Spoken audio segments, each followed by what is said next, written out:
All right, folks, welcome back to the podcast, One Man, One Tree in a Hill. It's a podcast about being alone with your own thoughts and a time capsule of memories of my wonderful friends and people that I've met throughout this world.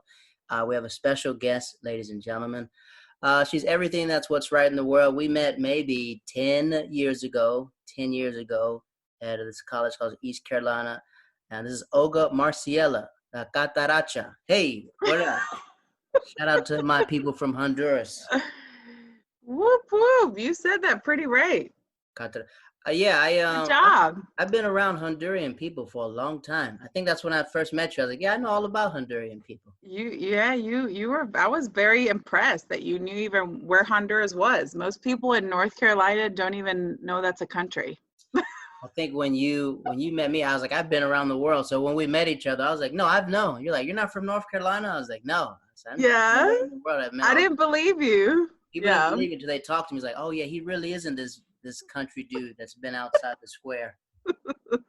Shout out to the people in North Carolina. Not all of them are country, but some people haven't been out. The funniest thing is my friend got married 2 years ago, right? Her husband is Honduran. Uh-huh. Right? So, and she's from North Carolina. Her family's like North Carolina. So all these country people came out there. Oh my God. And they're looking at these black people and they're wondering like, why don't they don't dance? I said, because they're Honduran. I said, you gotta play the right music.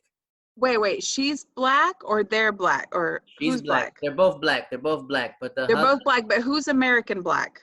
So my friend, she's black. She's black American. And then she married a black Honduran. Yes. Uh-huh. And then the black Honduran were wondering why the other families weren't dancing? No. The black country people, but black people were just like looking over there. They were dancing, but they were realizing why. He's like, what's wrong? I said, you're not playing the right music. You got to get those drums in. Yeah, those people. Yes. So as soon as they start playing, next thing you know, you see them just. I said, they're Honduran. They're just.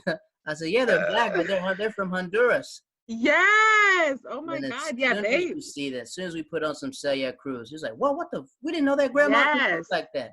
Yeah, you gotta put like banda blanca, punta. Punta is the traditional Honduran dance. Like, it's like a lot faster than like salsa. And they're like, what? I was like, yeah, you can't tell. Like, no, we didn't tell. I was like, yeah, they're not from. I was like, no, they're not from Brooklyn. They're all from Honduras. These all people from Honduras. That is so funny. They're so happy. Like I love because usually like the they're in the coast, so like when you go to the beach and stuff, I mean like they dance and it's just fun. I remember it's fun. I met this Honduran dude and he was like, I was like, man, you're very friendly with black people. He goes, what do you mean? I'm black. And he goes, it's like when I was like really young, like 16. And then he was like, I was like, where are all the black Hondurans? He said, don't worry. When it's football, they come out. They come out of the mountains. He said, they come out of the mountains. We need them to win. We need them to win. So that's when I like got around with all these Honduran people. They're just dancing. I was like, all these people I met, like in the Netherlands and stuff like that. They're all from Honduras. They would just migrate out to Europe.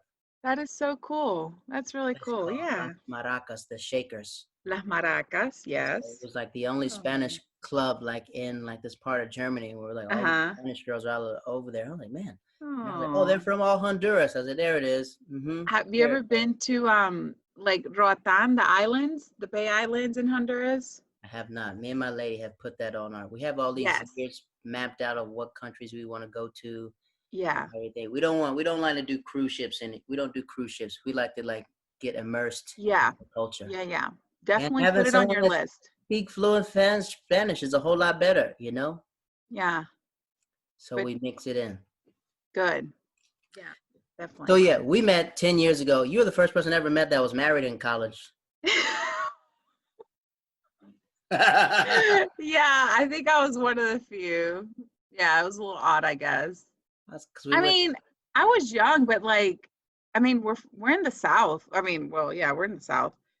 I mean, it wasn't that odd, but that's the only person I knew that was married. I was like, you're like, I have a husband. I was like, you have a husband? Husband? You're like, yeah, I'm married. You were probably like, what are you, like Amish or something? I guess like sometimes like I think my grandfather told me one time, he was all like, I married your grandmother when I was 16. I was like, Yeah. I didn't have like cable TV. I didn't have cable TV or anywhere to go. Yeah. I mean, yeah, I did marry kind of young. We married. Your husband's mad cool. We were at the house. We're at the house. You remember that time I fell asleep at your guys' house I after? remember. You were like our first guest. I was like, babe, I made a friend. Can he come over? I mean, it was funny. You guys, so you guys made this food, and I was like, man, this food is so good. Next, I was like, I just want to lay on the floor real fast, and I was like, man, you can wake me up. I've been asleep for I was asleep for like an hour on your floor. It was like nighttime. I don't even know what time it was, but we were just like, what do we do? Like, I don't even know.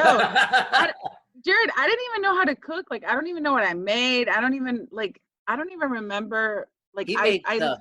It was like rice. It was like a whole bunch of food, and I was mad hungry. Next, and I was like, man, I just want to just rest for a little bit. Next, I woke up and you guys are looking at me, and I was like, did I sleep this whole time? You guys are like, yeah, we didn't want to wake you, and I was like, dang, this is such. That is so funny. That is so funny. Yeah, he still remembers you. Yeah, man, those were fun times though. Like you guys like, yeah, come to the comedy show. And she's like, you're like, we love George Lopez. And I was like, yeah, same thing. Yeah, that's the same thing. Yeah, I mean, obviously we probably that's more of your ambitro. I don't even know how to say the word in English. In my lady's family, making it is knowing George Lopez. Aww. Like, you know George Lopez? I was like, yeah, I know him. Okay, good. That's their favorite comic. Oh. That's not hers, but her family's favorite comic is like George Lopez. Yeah. Oh, that's cute. So what we like to do on this podcast, we like to go back before we go forward. Let's go all the way back and let's understand who Olga is. How did you become this woman? Where were you born and where are you from? Oh, well, so I was born in Honduras. And yeah, at the age of 8 is when we actually moved to New York. Oh, where you're at. Let's go back before 8. What was it like growing up in Honduras? Do you have vivid memories of growing up and being what city were you in? I'm from the capital. Tegucigalpa. Yeah. I know, it's a long word. We just say Tegus because it's such a long word. Yeah, we just say Tegus. Yeah, so my whole family's just from the capital, so that's where my family is. It was like, I do have a lot of memories, but I think more so because I always traveled back, growing up. But I have to say, like, I had a pretty amazing childhood. A lot of love out there, right?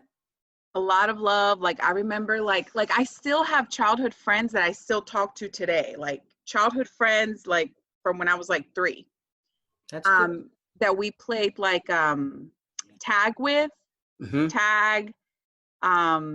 Like, we would just play on the streets. Like, I remember just, like, being out till, like, nighttime. And, like, I remember my mom, like, yelling, Marcela, like, she would just, like, yell. And, like, then it was, like, time to go back in, and then we would all run back to the house when it was time to go back in. But, I mean, I had a great childhood. I mean, it was just fun. My birthdays were fun. I remember, like, when I was in trouble, like, my mom, because the houses in Honduras, they all have like, fences. What do you call it? Like metal fences. Yeah, but, like, you can kind of see through them. Like gates. So gates. Thank you, gates. So I remember, like, when I was in trouble, my mom would, like, not let me go outside and play, but I could play through the gate. So, like, I remember one time I had on, like, her jewelry, like, without her knowing, of course, right? Right. So I had on, like, her bracelets, like her gold, like real gold bracelets, like, on my hands. And Jared, so here I am playing with my friends, for my neighborhood friends, right? And here I am, like, my arms through the fence, and I'm, like, playing, and one of the bracelets, of course, falls off and, like, goes through the gutter.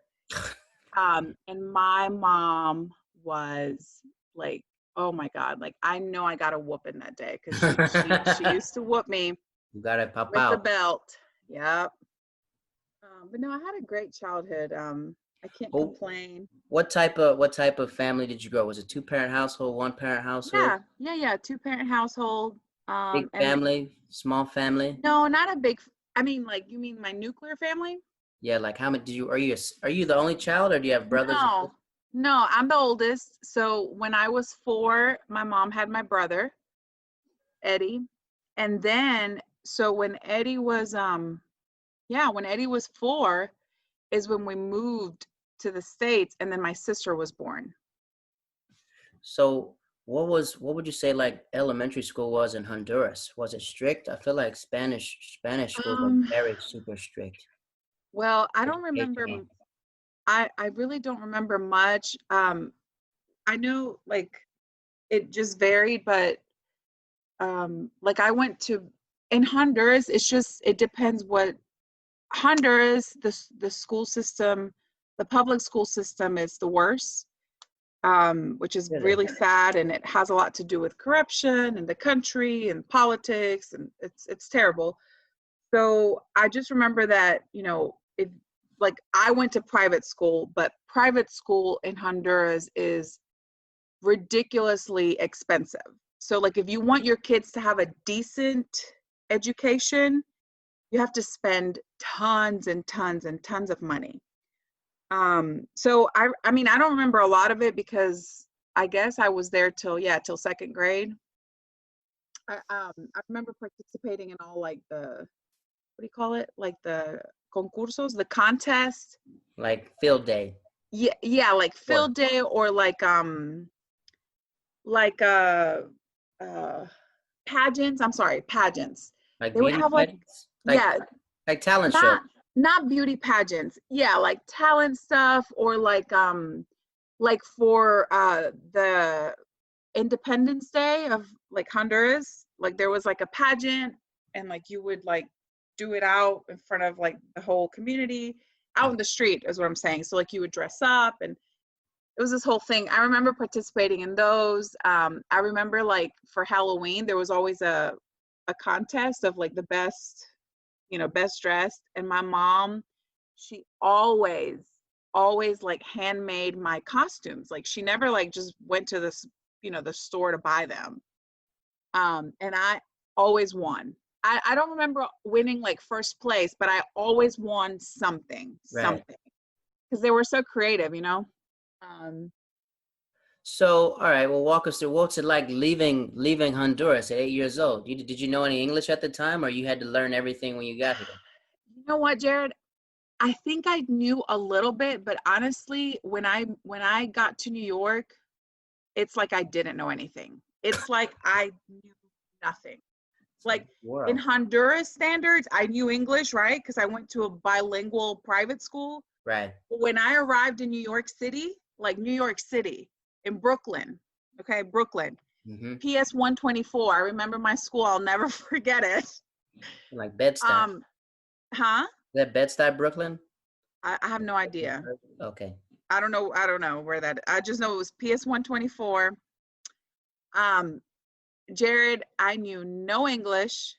All the boys in the class made fun of me. I Oh wow. remember one boy's name. He was Puerto Rican. He was, like, the cutest boy in the class, like, blonde, green eyes. Like, he just thought he was the stuff. We were 8, 8 or 9, right? So, of course. And his name was Sadie. Listen, I'll never forget his name. Like, look how funny this is. I have no idea where he is. I don't even know his last name. Like, but he was so mean to me, and he would always pick on me, and he would, like, make me say bad words in English. Like, he would come up to me and say, like, say such and such, and, like, it would be a bad word, but of course I was like, English. yeah, of course he was making fun of me. um and I had a friend. Her name was Amy Martinez. She was Puerto Rican. I'm saying Puerto Rican, like, their parents, right? Not them, because they were born in New York, but They're they still knew gonna be Puerto Spanish. Ricans. They're still, Yeah, they're still Puerto Rican, like, they knew Spanish. So my friend Amy was able to, like, communicate more with me, and she would always, like, stand up for me. So I remember her, like, always, like, jumping in and, like, Sadie, like, leave her alone, and I remember What's I her had name? Amy Lopez? no, Martinez. Okay, never mind. I know Amy Amy Martinez. Lopez. That's Honduran as well, but you said Puerto Oh, Rican. Never mind. oh, is it? No, she was Puerto Rican. Did they speak Spanish with you, or they were that Yeah, just? I feel like they it's easier. tried.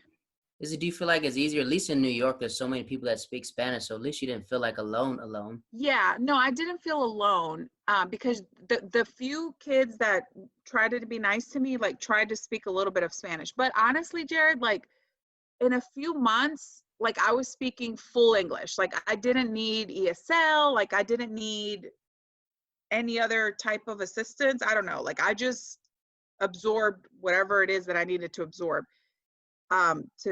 be with the other kids. I don't know. I mean, my teacher didn't speak Spanish. Did your Um, parents ever explain to you why you guys are leaving Honduras? What was the motive? my mom, so I just remember my mom telling me, like I remember her telling me, like, you know how the electricity goes out here a lot, like goes out, like gets Right. cut off is what I'm trying to say. Translate for me if I can't talk right, because my No, English no, sometimes no. It's was good. not. We have a big Spanish following, so they understand. Okay, good. So she was like, you know how aquí, aquí en Honduras, like the electricity just like, it's always like out. Mm-hmm. She was like, we're not going to have that problem anymore. She's like, we're going to have like running electricity, And I mean, like, guys, like, we lived in a, middle class neighborhood. You know what I'm saying? Like, Right. I mean, my parents built their home. Like, you know what I'm saying? Like, what I'm trying to say is we should not have had that problem, is what I'm trying to say. Right. Do you think So, Honduras is still like that, or you think it's getting yes, it is still like that because really I that visit low? Honduras. I Wow. have family there. And in the richest neighborhoods, Jared, the electricity still goes out. Wow. Really? Yes, it's still a problem. So the electricity, the water, you still have water problems. Like that's still an issue. So those were the things. So I remember my mom telling me that like the electricity, that we were not going to have that problem anymore, and that the water, that we were going to have hot water because like I remember like taking baths was like horrible for me. Like I Cold remember like showers. cold showers. Like I remember the lady that helped us in the house, like she would bathe me. Mm-hmm. And I just remember always like, fighting with her because it was horrible.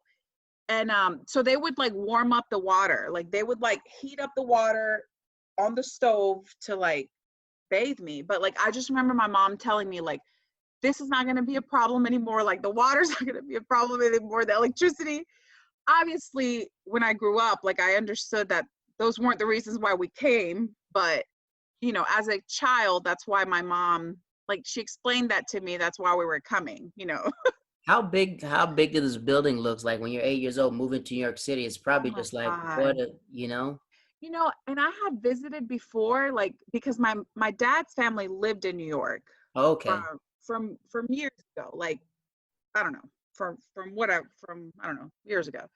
So I had visited as a toddler, let's say like 3 or 4. Mm-hmm. So I had visited New York or Miami or one of those, or maybe both. Yeah. But yeah, of course, no, totally new experience. And I remember once we moved, like I was the one that had to go with my parents to like the banks, to Translate. like, yeah, to translate. Like anywhere we went, it was me. And I'm like, I don't know English. Like y'all have a bad translator over here because I don't know English, but like they use me. Like, and I mean, like immigration, like I remember going into like the immigration building, and like back then, back in those days, like, it was okay to do stuff like that. Like I was the interpreter. Like, A yeah, like in 9-year-old immigration, interpreter. at the banks, and crazy. Yeah, pretty How crazy. scary is that? That's scary to like know that, or you kind of have to grow up fast. Yeah. It was scary because I remember like also my dad, because of course he's nervous, right? Right. We're in this huge city, like everyone's life has changed. So I remember when I didn't understand something, like I remember my dad getting frustrated, like why aren't you understanding, and I'm just like I don't, like I could only understand but so much. I mean, I could not 9 years old. understand more Yeah. than what I was understanding.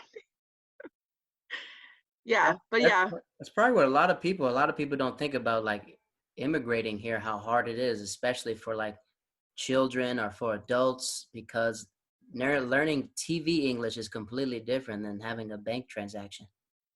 No, and Jared, like an 8-year-old mind, like parents think, or maybe not all of them, like, Just say but back in the day, your parents thought. yeah, like I guess my parents, which my mom understood because my mom was a psychologist, like, of course, her background, a lot different than, maybe my dad's. um, but like most parents think, oh, they know English, like they can, but no, no, like just because you know English does not mean that a child can process what an adult is saying, like it Right. uh just doesn't translate the same. But How hard anyways. was it for your parents to like be these different socioeconomic status in Honduras and coming to America and like restarting and Jared, not respecting their degree? I feel like that's the most. Jared, it was terrible. Jared, I have to say, and me and my husband talk about this, like not a lot, but we've talked about this because we've talked about this before, and like I feel like it's so much easier coming to America when you don't have a degree, when you don't have a legal status, to be honest with you, than when you do. And I'll be honest with you, because like in my parents' situation, like my dad and my husband knows more about what he used to do in Honduras, but he was the something with the international bank, like the Honduras bank. Mhm. My dad was like an auditor. I don't know what it's called, but he had like a pretty high ranking position for the banking system in Honduras. Right. I don't know what it's called. So like my dad worked in the political system basically, right? And to go from that to, walking around the streets of New York just looking for any random job, um, it was it was pretty devastating. The penalty for coming to America, because some people some people from different, they think like the streets are paved with gold and stuff like that, but it's really hard. Especially, I remember I had an intern and she was from Cuba and she had a master's and 4 different masters and she was asking me for advice. I was like, "You got all the education," and she was just so frustrated, just like, "I got to start all over." Because it's not worth anything here. Yeah, that's crazy. That's crazy to Exactly. me that it's like that. But other countries, you can come from a different country. It's like, oh, your degree's worth it. In Mhm. England, your degree's worth it. Your degree can like fit here. So Yep. like, why? I always wonder, like, why do we penalize Yep. like these Caribbean countries and Hmm. these other countries that come here, so they have to start beneath everything else? Yep. And it's not even so much like economic, it's not even, I think for my parents, because we had everything in Honduras, Jared. Like, I'm not even going to lie to you. Like, we had, I mean, we weren't rich. Like, we weren't like, obviously, right? But we had everything. But obviously, they were looking for something better, right? Mhm. Like most people do. You always want something better. But for my parents, I think the effect that it had on them, it was more personal, like their self-esteem, their Their do pride, you understand what I'm saying? Yeah, their yeah, pride. Like, because pride was broken probably when they came yes, to America. yes, yes. Like going from being Mr. So and so, and people know your name and people know who you are, to now you're walking around these random streets and you're just pretty much begging for a job because no one knows you. Like, no one knows you in this huge city. No one cares. No one cares. No one cares that you were so and so back in some random country. Right. So it was very tough. My mom was very depressed. You can imagine with a newborn in a new country. I mean, I'm very thankful we had like my dad's family. We had their support, Mhm. complete support, my uncle, my aunt, my grandma. Um, but it was very depressing. Like, I mean, I was only 8, but I can remember like just how sad those first few years was here. How many, like two? So you're 8, you go through school and you get to 9. Is it still sad? Is mom and dad still sad about moving to New York? Or when do you find like happiness? Sometimes it's Honestly, hard when you see your parents sad and you're the one who has yeah. not really any Hmm. responsibilities except to Hmm. translate. So that's tough Yeah. on you, but you can at least take it off and go to school. Yeah, yeah. Oh, yeah. No. I mean, honestly, New York, it was nice to have our family, but I don't think we were happy until we moved to North Carolina. Really? When Yes. did y'all go to North Carolina? So when I was 11 is when we moved to North Carolina. What was that conversation like?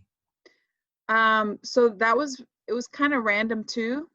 It wasn't planned. Like we didn't know where we were going, but my dad was done with New York. He was like, I'm done with this place. Right. And middle school was coming up for me. Mm-hmm. Middle school? Yeah, middle school. Do you still have those 3 friends that you met? Are those still your friends? No, Or those no, I don't keep up. No. I actually have one friend. Yes, I have one friend on Instagram who I was able to find from Brooklyn. Hmm.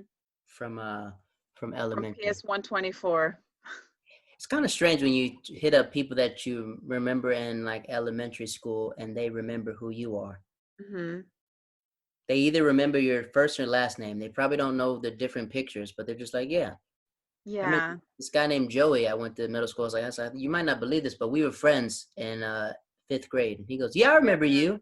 Oh. Right. But he has no hair now. He's bald and stuff like that. And I was like, but I knew what his mother looked like. Yeah. Yeah, I Oh. know. You're like that. No, So we, I actually have two friends. I have, yeah, I actually have a guy who I had the biggest crush on, right? Like mhm. I wanted to marry him, and I'm friends with him on Instagram. So I have two friends from elementary school in New York that I'm friends with. Anyways. So we go to North Carolina, right? We're in North Carolina. And I feel like being in the South is a better transition to being in New York City, because there's space, Yeah. people get slowed down, stuff like that. There's work, but it's not too much work. Hmm. So how was that? You remember going to North Carolina? What was them tobacco roads like, smelling it? Yeah, I mean North Carolina, I mean, What city? the beginning was hard, I have to say. Yeah, Like it wasn't an immediate like, oh, we love it here. No, because remember, like my mom was accustomed to a certain lifestyle in Honduras. right. We were in New York for a very brief time. It was hard. And then we get to North Carolina and it's like a little town, like What little town are you in North Carolina? uh Greenville. What? You went to, wait. Man, you probably know. I think we probably might have been in Greenville the same time. It was like 99. it was like 99. I was in Greenville in 99. That's when we moved. I was leaving. I think I left in 99 to go to Tokyo, to Japan. Mm. Wow, you grew up in Greenville, North Carolina. I mean, yeah. Hmm. Freak. What school? Well, If so you're in middle school, so where did you go? Did you go to I went, ACOC? no, I went to Welcome Middle School. Whoa. I know those places. Wow. I didn't You know you were do? from. Yeah, Welcome. Some of my friends went to Welcome Middle School. Yeah. There's like EBA there's CMEPS, Hmm. and there's Welcome. Welcome was like a newer school. So what's that like going from these city girls to being now you're in the country? Yeah. I mean, it was better just because the people were warmer. Like, we immediately connected with a family who was so nice to us. They invited us to church, and like we started going to their church like immediately, when we moved to North Carolina to Greenville. So we immediately connected, right? Like connected with people because we had no family there, nothing, no prior knowledge, Right. not a soul. And like thinking about it, like my parents were really brave. Like just looking back and like processing all this stuff, like they were pretty brave.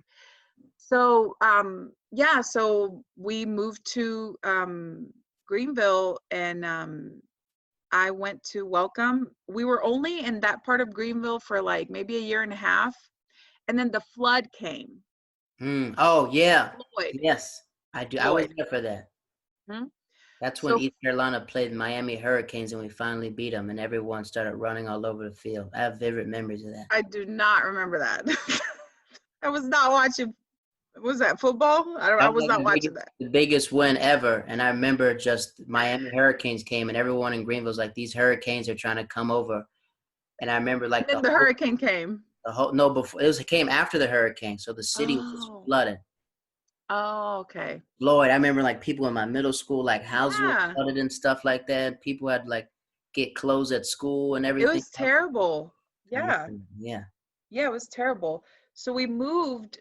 So we moved like a month before the flood came. Thank God.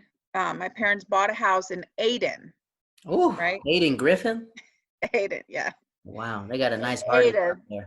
Ayden, North Carolina. Yep. So we moved, and then of course the flood came, and then our old little, mobile home that we moved in when we moved to Greenville, like just, got just went away.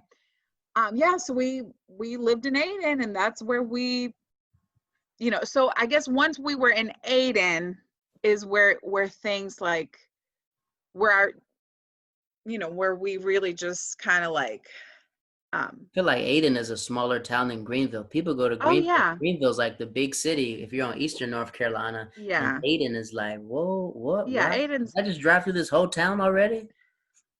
Ayden's little. But like I don't say I'm from Ayden. Like here in Houston, like I don't tell people I'm from Ayden.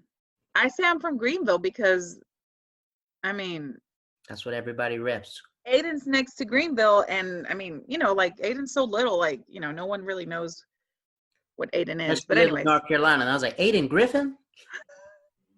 It's like a two-name thing. As soon as you're Ayden, there's always a Griffin to it. Ayden Griffin, yeah. But I like Ayden better, I have to say. Ayden. I'm glad I'm part of the Ayden club, not the Griffin club. Ayden. So you guys leave North Carolina because that hurricane was crazy. Like it took out homes. It took Greenville, yes. Took out that city. It was underwater. It was terrible. Yeah, I remember. It was really sad. Which, yeah. Yeah. So you get what's it like being in your first house? What's the first house like? I mean, in America, not like it's Honduras. Clearly it's maybe not Honduras, but at least there's like electricity in this house. I mean, we were just thankful, I think, to like be more settled, I guess, Right. Yeah, I mean, it was fine. I mean, like I always remember like having the parades because the Collard Festival, Collard Festival parade was always on the main street, and our house was on the main street. So like, we have really nice memories. Did you have your own room? Well, no, me and my sister shared our room.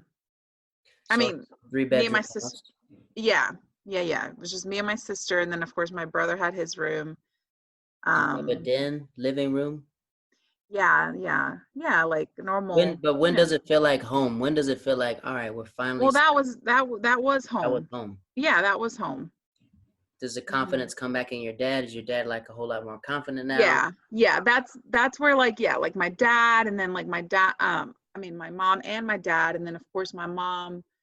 After a few like years of being in North Carolina, like then she finds the job that she like loves, which she ended up working at Vidant, at the hospital. Mm-hmm. And she ended up working in the lactation department. So she was like assisting, moms with their breastfeeding needs. So my mom was like that person that every Spanish speaking mother that had a baby at Vidant Medical Center or Pitt County Memorial, because that's what it used to be called. Yep. So everyone that had a baby like came in touch with my mom. So my mom like saw thousands upon thousands upon thousands of babies because, like all the surrounding towns came to Greenville because there's no other really hospitals around there. So, and they probably felt at home having someone speak Spanish with them inside. You probably feel more comfortable in that hospital, Yeah. So my mom really, so she loved her job, and like she really, I feel like like, I mean, there was interpreters, but like, I feel like the hospital grew more. Like my mom helped kind of like the hospital grow, Mm-hmm. just because it was um, like there's this person that like actually is personable, and you know, anyway, so my mom really loved her job, and I know she impacted like so many people that I will never meet in the community. Um, so yeah, she settled into her job, and then my dad, of course, had jobs that he settled into. So like, I guess Greenville was the place where both of my parents, were able to like settle into and like Become a get part of back. the community. This is where they felt like Yes, they belonged. yes, yes, yes. So they recovered a lot of what they had lost, like in New York, or those prior years, because those first years were very rough. Um, So when do you feel like you belong? When you get to middle school, you're in Aden, you're going to middle school. When do you immediately fit in, or are the kids nice? Because when I moved to North Carolina, most of the kids were mean as F inside Green. All those kids were mean. I was always fighting all the time. And my grandmother was from Greenville, and she didn't make it any better. She's like, "You got to go over there and punch him in his face." I'm like, "What? You got to do it. Once you do it, he'll leave you alone." they'll stop bothering you. I walked up and hit him. I was like, "You didn't tell me he's gonna hit me back." So we were like tussling. Oh, We were like tussling, and then I remember I told my grandmother the boy's name, and she called his grandma. She goes, "I know his grandma. Hold on." She calls his grandma, and his grandma's just saying like, "Well, he ain't been the same. His daddy done walked out on him, and his daddy really is the oh, mailman and sees him every day, but he don't even know it." oh my I God. heard this whole conversation, and then when I went to go fight him, I said that to him, and he just got so mad. He just attacked me. Oh my God, Jared. I was like, "You're just mad because your dad doesn't love you, and he's the mailman. He sees you every day, and you're too stupid to know that." And I remember him charging at me, and we started doing it. And my grandma was like, "Why would you say something like that?" I was like, "You Oh told me my to hurt his feelings, God. because I didn't say to say my business." Oh Yes. my gosh. She's like, "What?" She said, "I remember my grandma was like, 'Why would you tell him that?' I was like, 'You told me to hurt him. That's what I was trying That to is do." hilarious. But I remember just Greenvillians. That's what we used to call them. Green Greenvillians. billions. Greenvillians, man. And I was like, That man, you're. Southern hospitality, huh? Then after a while, you fit in, but it was always this thing of just like, all right, you're the new kid, you're getting Mhm. in. So, what was your new kid experience being out there? Um, I have to say, like, honestly, I was just never that kid that like I was always, I mean, I've always been kind of very outgoing or just very friendly, I guess. Um, Were there a lot I of Spanish speakers in your school? no, no, there was not a lot of Spanish speakers. So I guess when we moved to Aden, I went to Aden Middle School, right? For I guess for 2 years. Yeah, for 2 years or maybe one. Um, so no, I didn't feel weird at all. I didn't feel awkward. I guess I think my awkward stage was in Welcome Middle School. I remember there was like two mean girls on my bus, and they just happened to be Mexican, and they were just mean to me. They would like pull my hair and stuff. They were just mean. Um, Spoke Spanish, right? They didn't feel that camaraderie. yeah, It's like, hey, yeah, they spoke Spanish, and I mean, they knew I spoke Spanish. I mean, they were just mean. But no, Aiden was, I didn't get that from Aiden. But yeah, no, there wasn't a lot of Spanish speaking people. Once I went to high school, then it was like a small clique of like mostly people from Mexico, like kids that had come from like Mexico, like they were like no, they're not first generation because they migrant weren't, workers. yeah, like their parents were migrant workers and they didn't like speak English and like they were like recently migrated. So like I would be part of their clique, of course, because I spoke Spanish. And then I was part of like the preppy kid clique, like I was their friend, and then like the black kids clique. Like I was part of everyone's, because in Aiden Grifton, that's how it is. It's like the black kids, the white preppy kids, the little Mexican clique because it's very small. And that's it, because that's all you have. That's as diverse as it is. That's as it gets. But I was friends with everyone, so I never I didn't really experience much of that. Most of the Spanish I learned was from like all my Mexican friends, and I realized it was all slang, and no other Spanish people knew. Understood. Yeah. They said that Mexicans, they speak more, their Spanish is more proper than towards a lot of other people, but they just use Really? slang. It's like their slang. It's like how they talk amongst amigos is Yeah. completely different. Like cabron, you Mhm. do not want to say that to someone from a different thing. So No. I was like, "What's up?" I said, "¿Qué pasó, cabrón?" And they're like, "What did you say to me?" I was like, "What's wrong?" And they're like, "What?" And I was like, "Ah, man, I learned Yeah. from some From Mexicans Mex in North Yeah, Carolina." and every country has their own words, everything, and like it's just it can get messy. But yeah, I remember like it was like a big heavy Mexican community that was Hmm. like different. Like this Mexican dude moved in, his family, and then just like everyone, we would always go over there and we'd just have dinners, everything else. I remember his mom's like, "Jerry, you eat so much," and I was like, "Man, I Oh. keep having all this food." And tomorrow you can't come. Tomorrow you can't come. I was like, "All right." Oh. They would bring me over, and that's when I would just start cleaning up. I was like, "Man, y'all got so much food over here." They always do have a lot of food. But I Yeah. remember like being in Greenville, like since there wasn't that many Hispanic people, when there was like another Spanish person, everyone would just bring the Spanish person that they knew. It was like, Yeah. "Hey, he's going to be your tour guide." Yeah. I'm like, Yeah. "What?" Yeah, it's like, "Yeah, he's going to give you a tour. He speaks Spanish, so you guys should be fine." Oh. Yeah, and I'm sure Greenville has like I know it's grown now as far as like diversity, but Probably.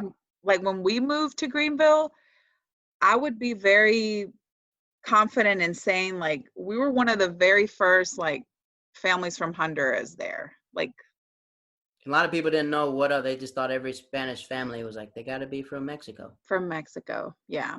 Which people didn't really like people with us because we kind of I mean, people didn't really know where we were from, is what I'm trying to Right. say. Like, they didn't know where we were from. I mean, they knew we spoke Spanish, but they were very confused.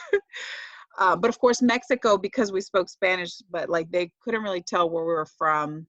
But anyways, I know, because when I would come up to different places and people were just like, "Don't call me Mexican," I was like, "What's wrong? We love Mexican people. Like all my homies are Mexican." She's yeah, like, "I'm not Mexican." I was like, "I understand that, but," I was like, "You asked me to guess where you're from." I was like, "I don't want to guess because I don't want to get it wrong." yeah, You know how many yeah, Spanish countries there are in the world? yeah, there's a I'm like, lot. Spain. What? Do you think I'm an oppressor? I was like, "Oh, freak. All right. Well, just tell me where you're from exactly." Oh, yeah, So it's that's better why I to would know. just always learn different things about different countries. So when I meet other people, it's like, "Oh, I know exactly. Yep, here we Uh-huh, go. I know Honduran slang. There we go. Here's uh-huh. all my Honduran people." Oh. So you're in high school, you start to love it. You feel at home. What was it? What would you say like the toughest part of high school was? Um, Did school come easy to you, or was it like? no, I think it was easy for me. I mean, I was um I was very involved in church throughout like most of my years, like in high school and stuff. Was it a Like I Catholic was involved in high school. Sorry?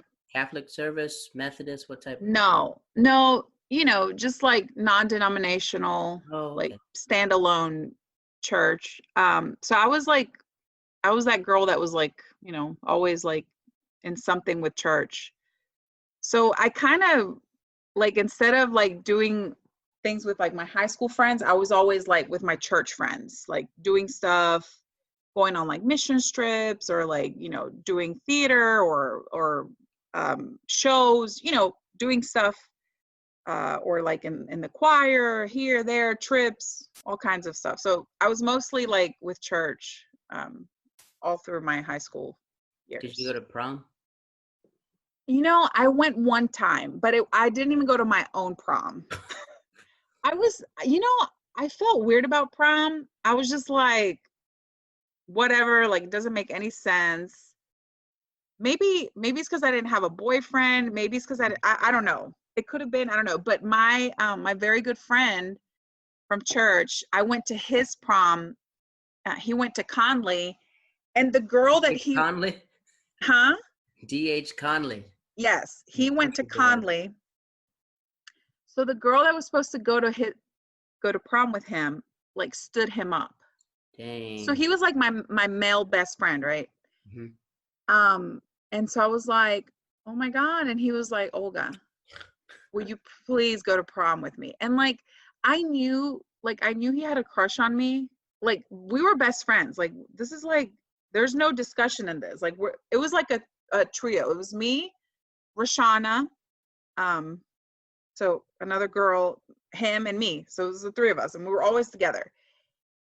But how did you know he had anyways, a crush on you? How did you know? yeah, That's strange to be so you're one. He's like, this is my male best friend, but he's well, like, how did I get in this friend zone? And I'm trying to break out. the reason I tell you this is because by the end of the night, it got a little, and I was like, wait, like, no, like, whoa. I just went with you just to be nice. Like, that's it. Nice. But of course, like, nothing happened, and he got the point, and I mean, it was so you cute. turn away. You just turn away from him. He's like, Of whoa. course, like, God, he's like Whoa. my cousin, my brother. I mean, no way. He never knew that. He's like, this is my moment. But I mean, he tried, but no, we're like family, so no. But it was cute. So yeah, I do have like pictures. I mean, I look nice, and thank God, like, a friend of mine let me borrow a dress. And I just pulled it together. And I mean, I didn't have a dress. Like, I was not going to prom. Like, I was that girl that I was like, I am not going to prom. Like, that's ridiculous. Like, I was just not into that, I think, I don't know. What do you want to call it? Maybe I was the Grinch. Cultural reasons or no? Maybe like cultural too, but they have proms in Honduras. But again, I wasn't part of that crowd either. So I don't know. I just didn't really feel into it. So we're in high school, right? Do you remember any teachers that influenced your life in high school? Oh yeah. Well, give us the first name of a teacher who was like either nice to you or like impacted your world. There's two. So one is from middle school. Mm-hmm. And I actually met him at Welcome Middle School. And then he moved to Aiden Middle School. And so then I had contact with him, and I still have contact with him till this day. And he's pretty popular. So if anyone hears this, they're going to know who he is. What's his name? Mr. Gibson. So he's he was my choir teacher. Oh, wow. So Mr. Gibson, anyone in Greenville or anyone in that vicinity, like, they'll know, in Pitt County, like, they'll know who he is. But Mr. Gibson has touched many lives. Like, I'm sure I'm not the only one, but he's definitely one of those that, like, you'll never forget. Always, Jared, like, always with a smile, like coming into his class was like that zone of like peace and like love, and like he was like a father, like he was like that father to every child that came into his class. Like, there was no difference. Like, he didn't treat me different than he did the girl that came after me, or the other. I mean, he was the same to everyone. Like, I don't know how his heart is able to be like that. Right. He never had a bad day. He never was in a bad mood. Like, and he always every Friday he gave us Starburst, the little Starburst. Those little small ones, yeah. And I think he would give us like 5 or 4. We would count them. But I have to say, till this day, I cannot eat Starburst because I ate them for so many years, for so many Fridays. Right. But I always remember them, of course, because of him. But yeah, Mr. Gibson. And then I have another teacher in high school, Ms. Datz. Why was she special? She was like that cool teacher that like all the like all the girls wanted to be like her, and all the boys wanted to be with her because she's pretty hot, like she's pretty hot, and like, she's young, so like, of course, but like she's that teacher that like just made you believe that you could do whatever you wanted to do, so like she impacted you, and like she met you right where you were, and I still like I still have communication with her till this day. So those are two very special people. Shout out to her. And what about your high school friends? Do you have those friends that stuck out, that continued past high school? Who are those gals or dudes? Well, we know one of the dudes you put in the friend zone. We know him. Has he ever heard this story before? Have you ever heard you tell this story? I don't know, but that is a funny story. I can see that. Whoa, hey, what are you doing? Hey. I mean, he knows. He knows. He'll know who he is. But I have three. I have three friends from high school that are so two so one is a guy. So I actually dated him, or we dated. What's his name? But we're still friends, and he's. Did you guys date as adults or just teenagers? No, in high school as teenagers. Yeah. So we're still friends, and we keep in touch, just whenever. But he's a good friend of mine. But my other two are girlfriends, and so one of them is very special, and we lost track, but we've been friends since since middle school. Right. We lost track a few years after high school, right? And then we connected again. And then she actually passed away, like I've lost track of time, but maybe like 2 years ago, or going on 2 years now. I think it'll be 2 years in January. Did you guys have a chance to talk, or like? Oh yeah. Yes. I mean, she came to Houston a few times. I mean, we were on a very close basis. So she was. Like, it's kind of crazy, not crazy, but like our parents really didn't have that type of communication where they could find friends and like keep in contact with them. But we live in a society now where we literally can see what our friends are doing and everything else. And that's why I said with this podcast, like, I just want to have a moment where if anything happens, like, this is a moment where me and my friend had all these memories that we talked about and everything else. Because you just imagine, like, man, I wish I could hear this person's voice one last time. I wish I could do this. I wish everything else. So do you go to a funeral, or do you just? I did, Jared. So I'll say her name, Olivia, because we want to say her name because she had a beautiful life. She is a beautiful person. And I know all my high school friends will of course know who she is, but I did. I flew to her, to her service. Completely. I spoke with her for Thanksgiving. I spoke with her Thanksgiving, like the day of Thanksgiving or the day after Thanksgiving. She called me and we had like a hour-long conversation. It was very special. I'll never forget it. And then of course, the last day of December, I get the bad phone call.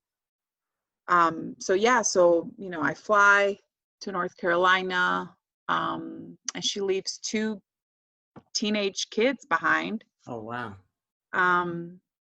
So Olivia, and I'm mentioning you asked me about friends from high school. So my other friend is Paola. So it was us three were like the ones that spoke Spanish, or the Hispanic, the ones that spoke Spanish. And Paola's like my crazy friend. Paola's like that friend that like sticks out like a sore thumb because she is crazy and she's not covering it up for anyone. She will make you laugh. I mean, she's just crazy. She's from El DF, so Mexico City.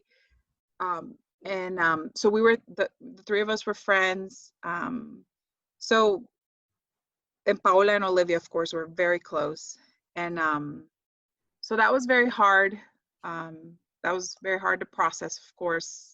Have you bonded with her children? Do you like reach out to her children and stuff like that? I do. As much as I can. I do. Her little girl, well, she's not little. She's like a model because she's gorgeous. She's 19. Her daughter. She just graduated high school. Wow. So I reached out. I keep in touch with her brother and her cousin and her sister. I actually keep You keep in contact with the whole family. I do. I actually kind of keep in touch with most of them. Yeah. Her sister's actually very I keep in touch with her. She also went to Aiden Griffin. But I want to say something before, I don't know, our time. I don't know how that's going. But you asked me about high school, and Paola, I want to mention something about her, not to end on such a sad note, but Paola surprised me at one of the worst times of my life, um, you know, with the loss of my mom. Um, Paola, like I said, she was that crazy high school friend, right? Like crazy all over the place, like just wild and fun and um and like we didn't keep in touch every day or nothing like that. I mean, I have my life, she has her life, she has a little girl. But when the when my mom's thing happened, um it was like 3 months later, and she like flew to come see me. And like I'll never, like, of course I'll never forget it, but like I think what surprised me the most is that I was not expecting it, because she wasn't one of the friends that I was like, oh yeah, Paola will come visit me, um so it's like totally took me totally out of surprise, like surprised me completely. But I'll never forget her coming. And Jerry, that was like the first time I laughed. That was the first time I laughed, after what had happened. It was with her. And I'll never forget it, of course, because she really made me laugh. And I knew, wow, like when something's funny, really funny, like I'll be able to laugh again. Right, right. Because it was good to know like that I'll be able to laugh. And I was able to do that with Paola. So she's a very special friend. And I want to let you know this podcast is timeless. My last podcast, we did 4 hours. So don't worry. Trust me. Me and my friend haven't spoken in 20 years. We did 4 hours long. Oh, how sweet. Oh, another one was 3.5 hours. And then we chop it up to different. It'll be part 1, part 2, part 3. So That's sweet. this is your life. We don't rush anyone's life. Any Oh, story that thank you, you want to get Jared. out, we're gonna get out. You're So that's so what I sweet. said. We're taking our time with it. We got free time.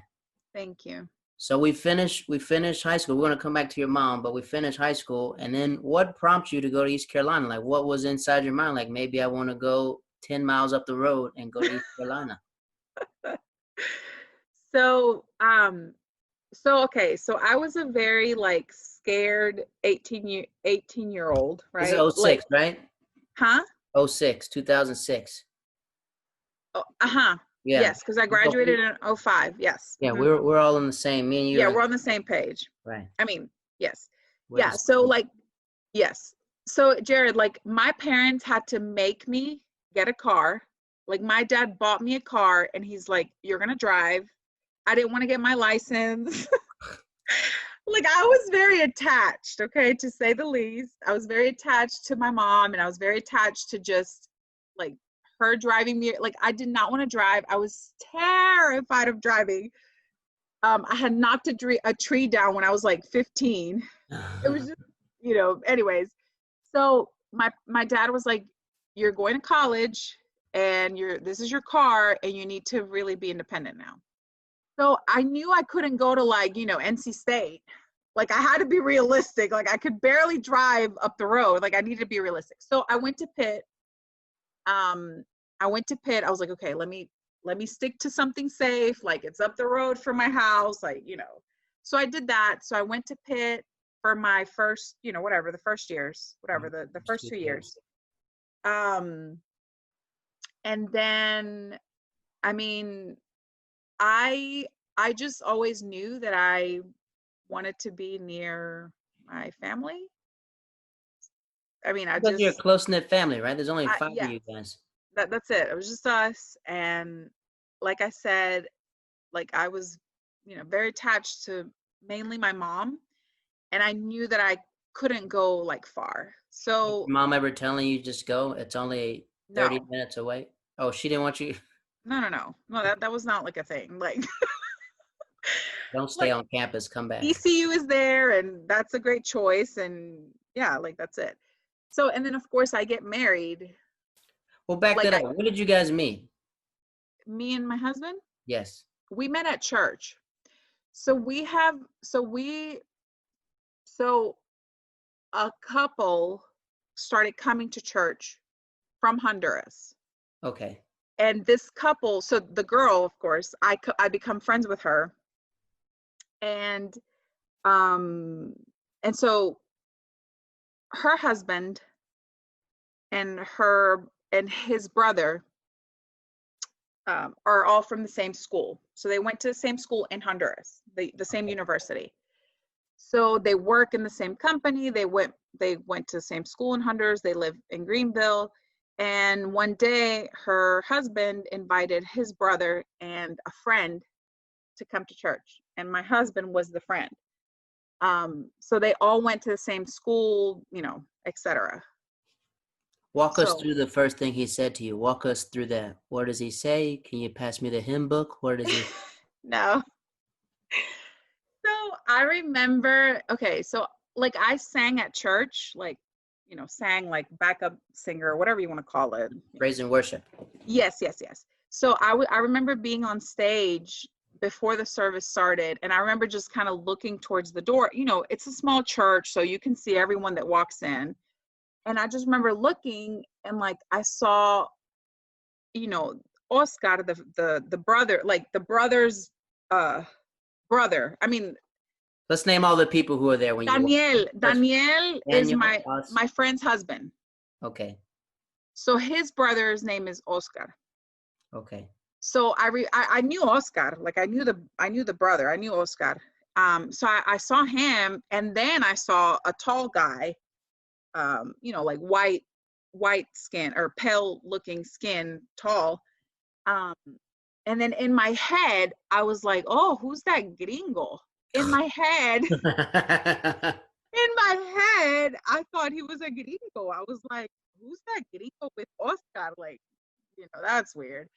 So of course, like a few minutes later, like I walk down, and then I see my mom like saying hi to them. And then I come over, and of course I say hi. But it was funny because at the end of the service, me and him were talking, and like he was telling me where he was from. I mean, of course Honduras, but he was telling me where in Honduras he was from. And like he's from an area called Copán, which is the mountainous region of the country, right? But me, I'm like, oh yeah, that's near La Ceiba, right? And then he was like, no, no, no, no. I was like, oh yeah, that's near Lago de Yohoa. So like I'm naming what do you call it? All your landmarks that you remember. Yes, thank you. I'm naming the landmarks that I know of Honduras, thinking that they're near that. And he's like, no, like they're near none of that. Like none of that. So it was just funny. But of course, like the following night, there was a special event, which was a Monday night, but it was a special event. And he came to church, but he came alone. And he like was dressed up, and he had like a tie, and like, he looked really nice. And I was like, like, why is he here? And like, why is he alone? And like, so we just started like of course, a friendship. I mean, just, and then of course. Well, is it a friendship? Because he clearly did not want to be in the friend zone. So let's back that up. Like, what did he say? Because it's not friendship. Because you guys got married pretty fast. Yeah. So what was your family like when they met him? Were they finally excited? Like, there's a Honduran person inside Aden. Like, we're excited in this part of town. So okay. So yeah. So I mean, yeah, things moved, of course, quickly. Like we both knew, like, yes, like this is, yes, like, we both knew. I mean, obviously my parents were like, they were like, of course I'm the oldest, I'm the first one. Of course I'm young. They're like, what? Like, are you sure? Like you're, like I'm still in school. So like it didn't really go over, you know, I mean, it was not easy. It was Who not was a easy. tougher parent, mom or dad, about you guys getting married? Who was the tougher? You're like, who was the tough one that was just like gave you the most pushback? I think my dad. But I mean, and of course he went to the house and like talked with my dad and asked for my hand in marriage, blah, blah, blah. But of course my dad was like the most like hesitant and like, why do you guys have to get married so fast, etc. But it was something we had to do at that time. We didn't want to do it that way or that quickly, but it's something we had to do that, we had to do it then. And we knew that we to get out were of sin, well, I mean, for other reasons, but we knew that, like we were in love and like we were sure about it. And it's like, if we don't do it now, like, it's just not going to work out later. So let's just go ahead and do it. So anyways, so we did it. But how does your sister and brother take it? Like, oh, now my sister's married. Do you I don't remember. Like they were young. I mean, I don't 4 years really. younger than you, so she's a teenager, not that young. You got married at 19, right? No, I was 22. Oh, what? Oh, we skipped a couple years. Yeah, no, I was 22. I mean, I was an adult, but of course I was still young, Not that young, 22. Wait, you Yeah. were married, so when we met, you were probably 21 when you were in college. I was. When did you go to East Carolina? No, because I went to ECU, because I went to Pitt for the first 2 years. Yeah, but I wasn't there 2 years. I was there like more like 3 going on. Golly, that's a lot. I was there like, let's say a good 3 years at Pitt. Okay, so you're like because I got sick. Well, I got sick, so I took like a whole year off. So I entered ECU 2009. I transferred. That's when we met. So I had only been married a year. It's all coming back to me now. I was newly married. Because I realized your lease on life was so new because you said that you were sick before, and that's why you were so. Do you remember me telling you? Yeah, we had ice cream. We talked about it for like 3 hours. We went to Cold Stone. Yeah, remember that? We got ice cream, and we talked about. I think I asked you. I was like, have you been through a traumatic experience? I was probably starting a podcast 10 years ago, and I was asking like these questions, and you're like, you asked a lot of good questions. Asking all those traumatic questions. Because I wanted to know, because I was like, you have a unique lease on life, how like bubbly you are, and we're talking about that. And I was saying how like I'm from around the world, and you were just like, when you have a traumatic experience, sometimes you look at life different. Wow. Walk us through the first time when you got sick. How young were you? And how scared were you? I was 21. Yeah, I was 21. It was So I was 21. And I just remember for a whole week I was laying on my couch. I mean, of course I'm at like my parents' home. I'm not married, none of that. I still live with my parents. And I remember for a whole week I laid on the couch. I could not get up. And then my mom finally, she's like, no, like this is not right. I was on like liquids diets. So like, why is my stomach, we were thinking it's like a stomach issue, gastric, something stomach issue. So finally she takes me to the emergency room, and Jared, like, they're like, you have a tumor, and it's so big it looks like it's cancer. So, like in the emergency room, like they don't tell you that. They don't sugarcoat anything. Of course, I'm 21, like, and they're telling me this information. So like the week later, or like a few days later, like they do not an emergency, but like it was kind of like an emergency surgery, because it was like scheduled very quickly.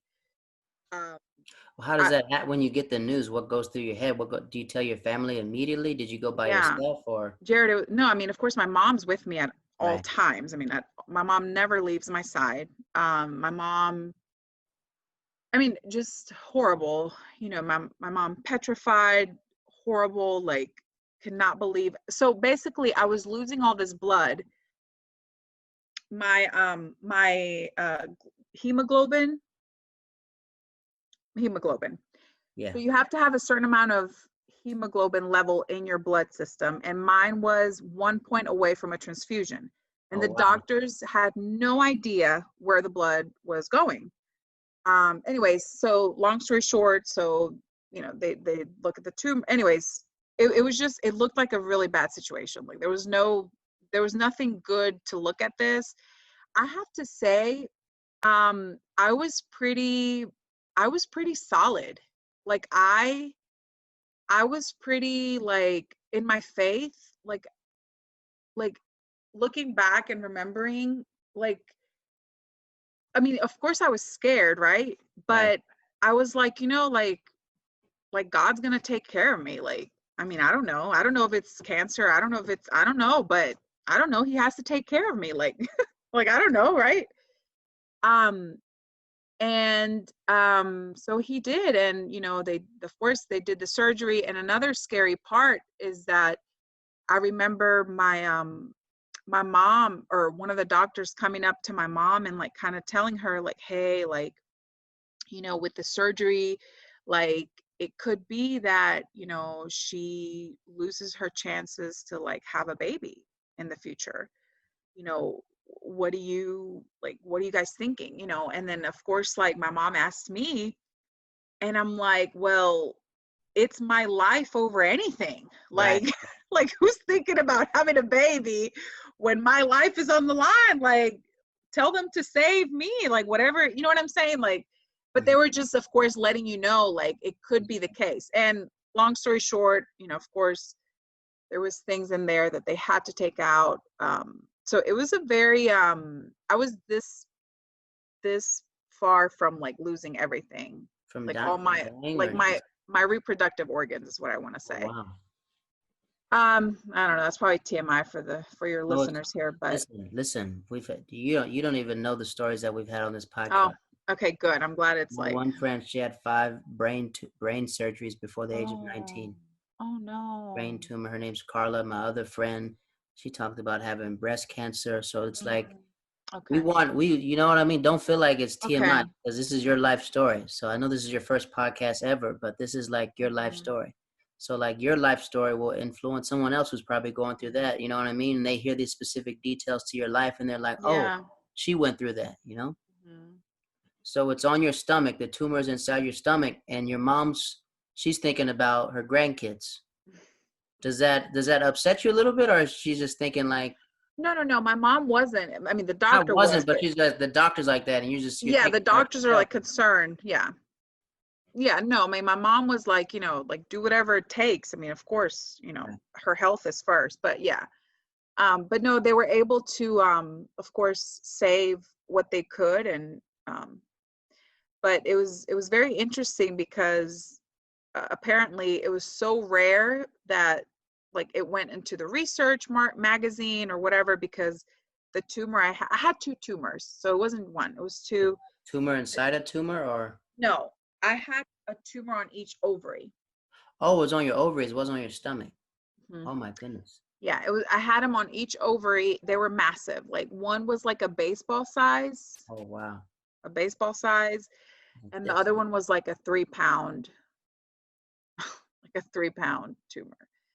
I mean, they don't know how or why, or yeah, it they haven't. baffles me that no one knows where tumors come from. Yeah, it was pretty. That's why they said cancer in the emergency room, because they were so huge you couldn't tell where it started or where it ended. It encompassed my whole, my whole area, because they were huge. Hmm. And of course tumors that big are typically, cancerous. So yeah, that was a very scary moment, I have to say. Like, Did of you go course, through chemo or anything, or they oh just, no, no, thank God. Like once they did the surgery and they took out what they had to take out, they took the tumors out, and they found out that they were benign. So no, I mean, of course, God gets all the glory, because they were benign, they were not cancerous. I mean, I had people praying for me like all the way to New Orleans, like oh, around the world, Honduras, New right? Orleans, New York, you name it, like Florida, Miami. I mean, everyone was praying for me. I mean, it was very scary. It was very scary. But going through that traumatic experience brought a new look on life. Did you look at having kids differently, or did you like not? That's not a concern anymore, or what would you felt about that? I mean, at that time, of course, for a moment, I was like, oh my goodness, like, it could mean no babies forever. Right.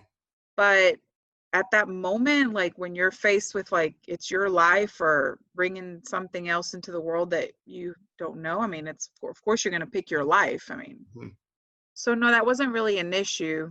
I mean, that wasn't really like a thing. I mean, and I was never, at that age, I was never like, oh yes, I want babies. 21, Like, you oh my might as well. God, yes. Right.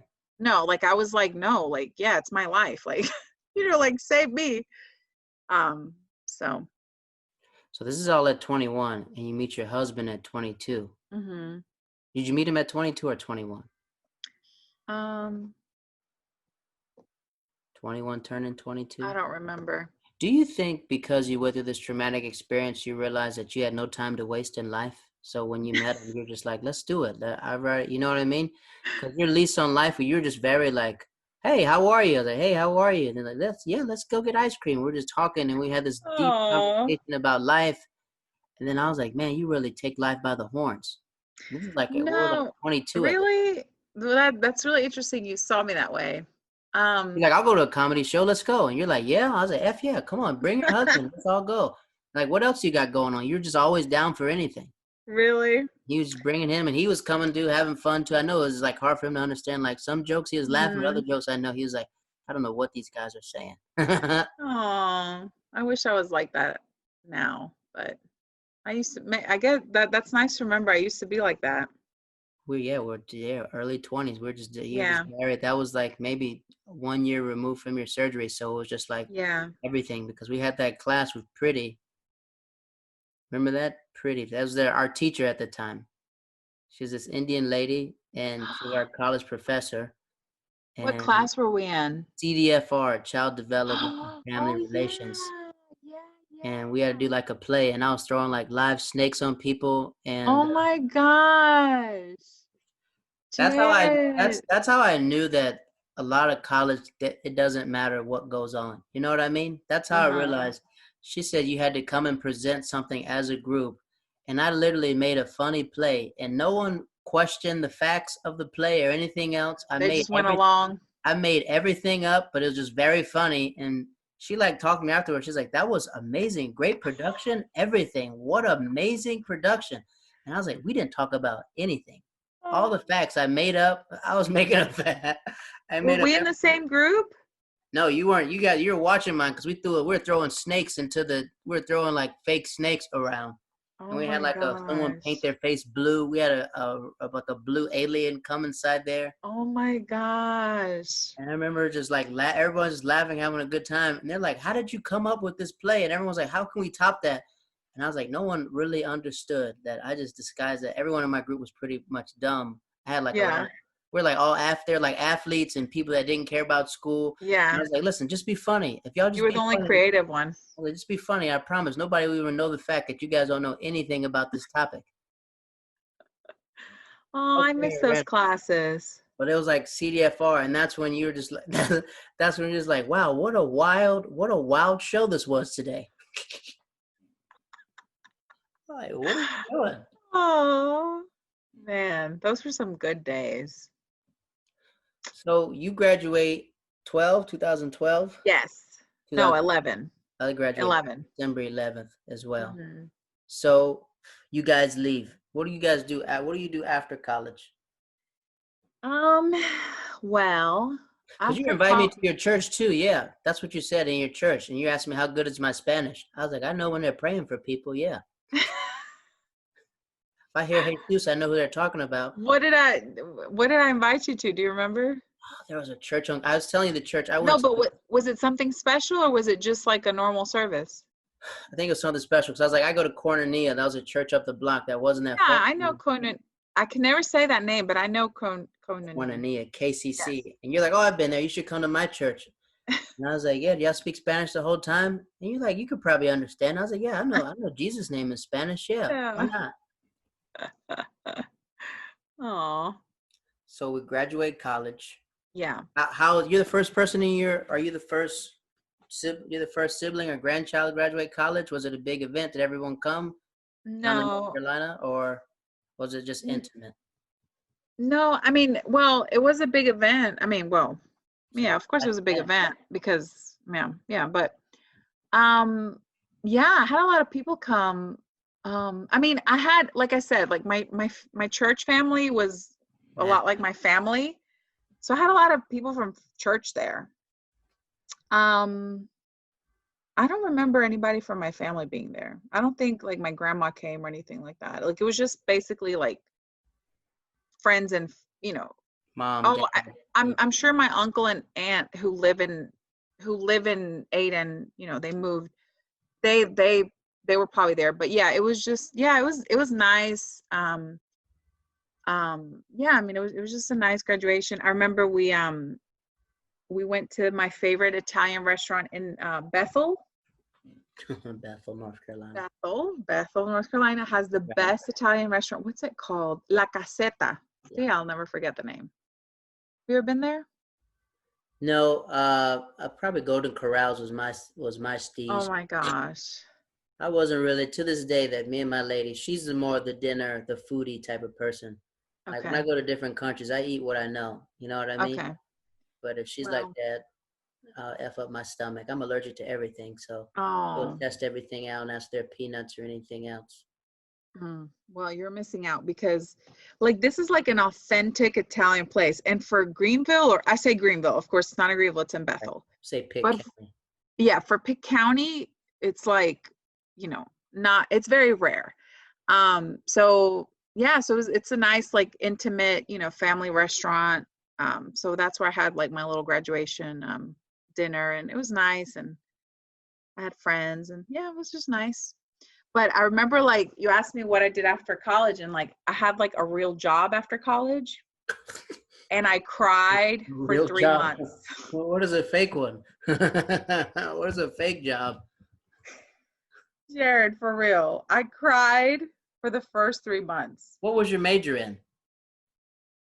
Family and community services. Hmm. Whatever that means. Because people still ask me and I still don't know what it means. So where were you working at? What was your first real job? Where My was it? first real job was at a leasing office. Oh wow, I know that. Like at a high-end community in Mm-hmm. Richmond, Virginia, right? As a leasing consultant. But like you always think of like, I mean, I don't know. I guess it depends on the area, but like in this area, like for this company, like working as a leasing agent was like a realtor. It was basically like a realtor, but of course for their company, right? For their Leasing apartment. houses or leasing cars? No, they're apartments, Oh, apartment community. ooh, okay. But they're like owned. Like it's this family, very wealthy family from Richmond, and they own their own apartment communities. Like they own them. Like they don't just, Anyway, so the standards are very high. So anyways, so we moved to Virginia right after I graduated. What prompted the move though? What does the hubby says My like? my husband, yeah, he like, we like wanted a change, and he found a job in Virginia, Mm-hmm. and we're like, you know what? Let's do it. Like let's try something new, right? Like we're just in that phase of like trying new stuff. And it wasn't too far, like it was just Richmond, so it was a couple hours away. So we get an apartment there, like to live there. And I remember my best friend, she's so funny. She was like asking the lady that was touring us the apartment, she was like, hey, by the way, are you guys hiring? Because my friend, she needs a job, and she's bilingual. And like she just graduated and all this stuff. And she was like, yeah, send me your resume, and like I got hired, like they hired me. So I ended up working at the office where I lived, like at the community where I lived, at the office of the community where I lived. Right, you don't got to go that far. Anyways, yeah, no, but Jared, I cried for the first 3 months. Like on my lunch break, I would go to my house, right, my apartment, and I would cry. I Why? would sit What's so there. tough about it? It was terrible. It was so tough. Jared, it was super strict. It was like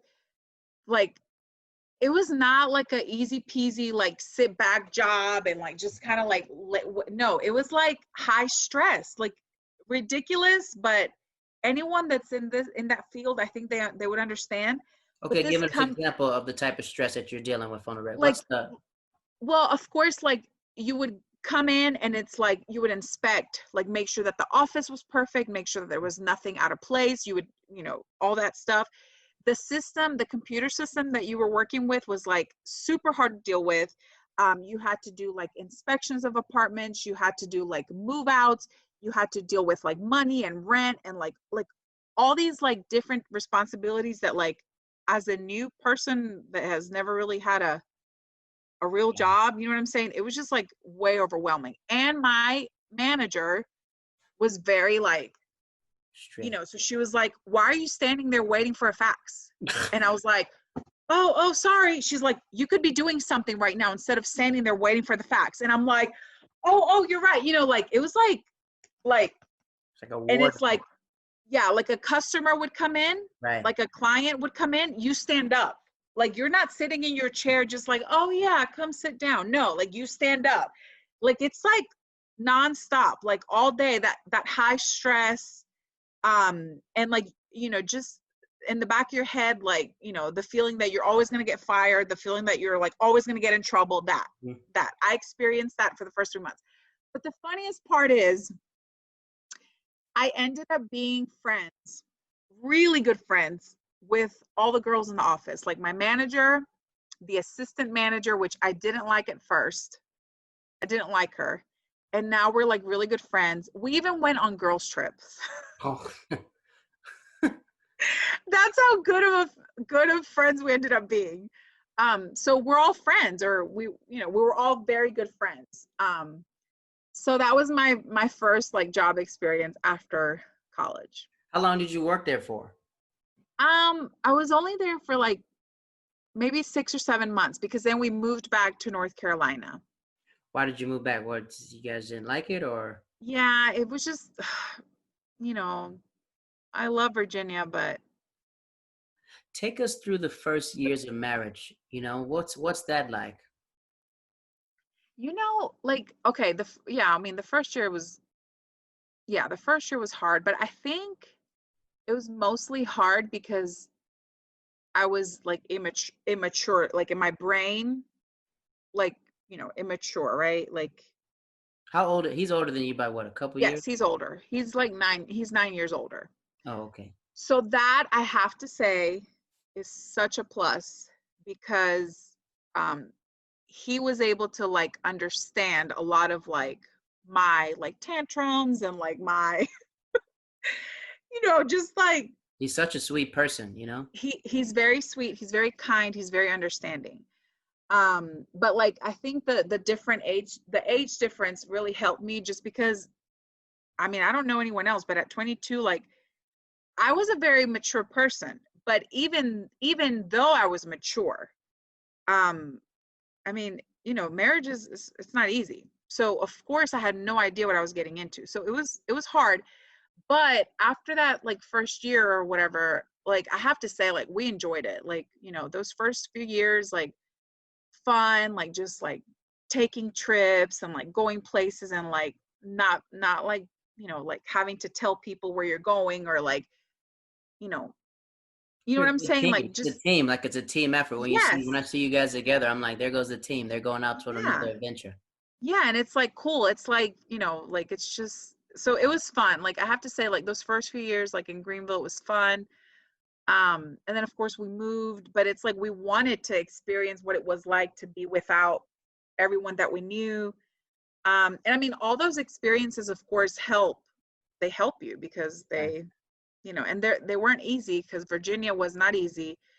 I cried every time I left Greenville, every time my mom came to see me. Like, it was like one of us was like never going to see each other again. Like, it was like crying, like, it was very hard. But, you know, So whose idea was like, let's go back to North Carolina? Like, forget Virginia. well, well, it was his because he got like, he got like transferred, and then it was like, and we were like, I was like, I don't like Yeah. Virginia. Like, I don't like Virginia to live here.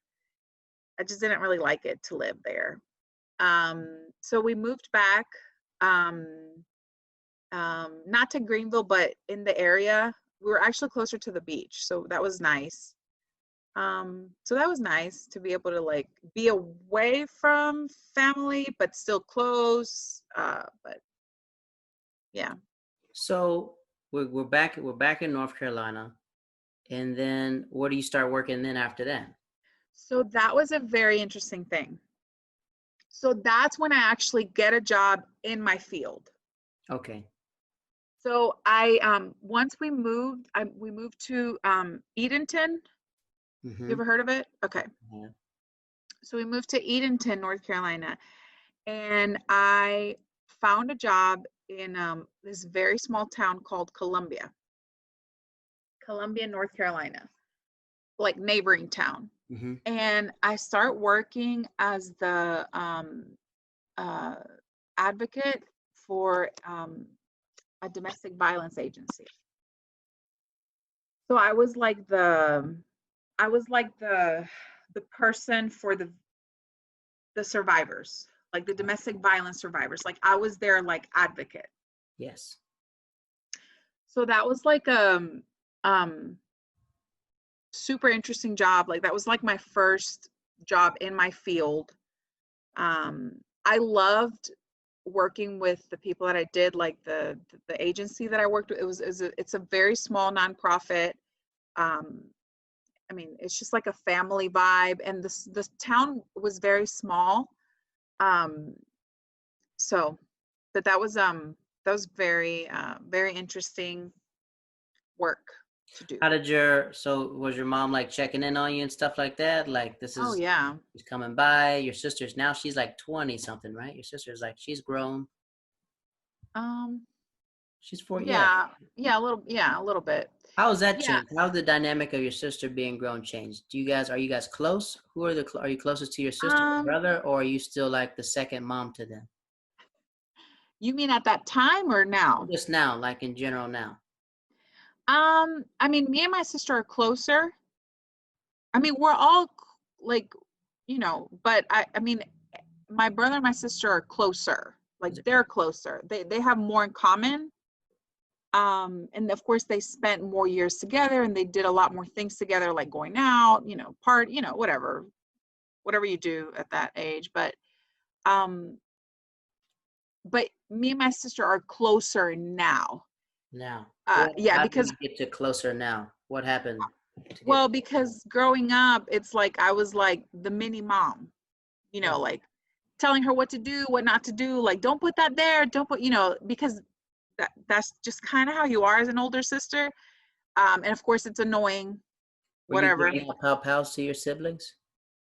Um, no, but I I'm mean, thinking yeah, about it, probably. there was some abuse there, I'm sure. There was some physical abuse there, I'm sure. Vice versa though, because I'm sure they hit me or bit me once or twice as well. So we get there. So when do we get to Houston? How are you working at this job? How long do you work there for? In Uh, Houston or what? no. Before you get to Houston, you're working in North Carolina. So Uh-huh. what prompted the move to Texas? Yeah. So, okay. Yeah. So North Carolina. And then, so first, my husband gets, a job, like a new project, but it's not in Houston, it's in Missouri. Oh, Yes. And he's like, like I've been wanting, a project like this, like I'm going for it, you know. So I was like, okay. So all right, let's still be adventurous. We've been in that kind of like adventurous role, like kind of like experimenting. So we do that. So he leaves. And then of course, a few months later I leave. But then at that same time, my brother got transferred to Houston. So like his office was like, hey, there's something in Houston. Do you want to take it? mm-hmm. So he took it. And so then my mom decides she's done like with her job, and she's just like, kind of done with that part of her life. And she's like, I'm going with you. He just goes to Texas? Yes. No, Missouri. Missouri, okay. Missouri. So, and my dad as well. My dad's like, you know what? I'm going to go work with, like your husband. Like he was like, hey, like, yeah, let's just go. So they come with wow. us. Mm-hmm. They come with us. But Missouri, like, it was like nice to start, but like it wasn't a place that we knew we were going to be there for a long time. Mm-hmm. For a lot of reasons. It just was not a place for us. So of course my brother is in Houston while we're in Missouri. And then so he's like, after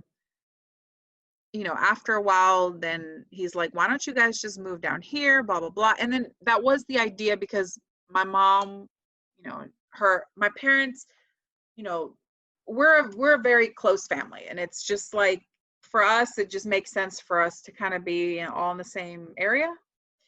So we knew that at some point we were all going to be in the same area. So we decided to move to Houston. That's kind of amazing how everyone just moves together, like group, like sort of like fishes. They're like, oh, let's all move to this pod. Yeah. What made your parents say, like, we're done with North Carolina, F it, let's go. My daughter's here. Well, my Erno's here, let's go. Well, my dad wasn't working, and like, not come that on much now. work there, yeah.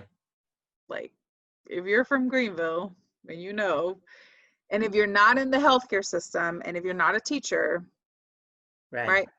So there wasn't a lot of jobs in Greenville, and he had been laid off for a while.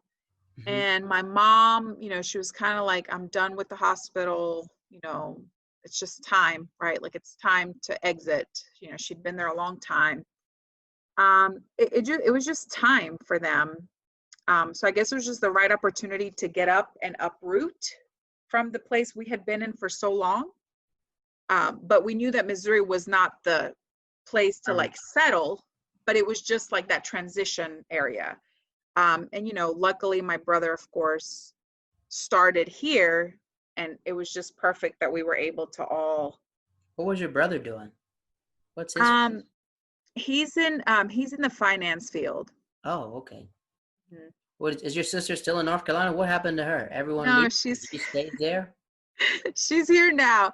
It took her a little while. She's like, I'm not moving to Missouri, and I didn't blame her because none of us liked Missouri.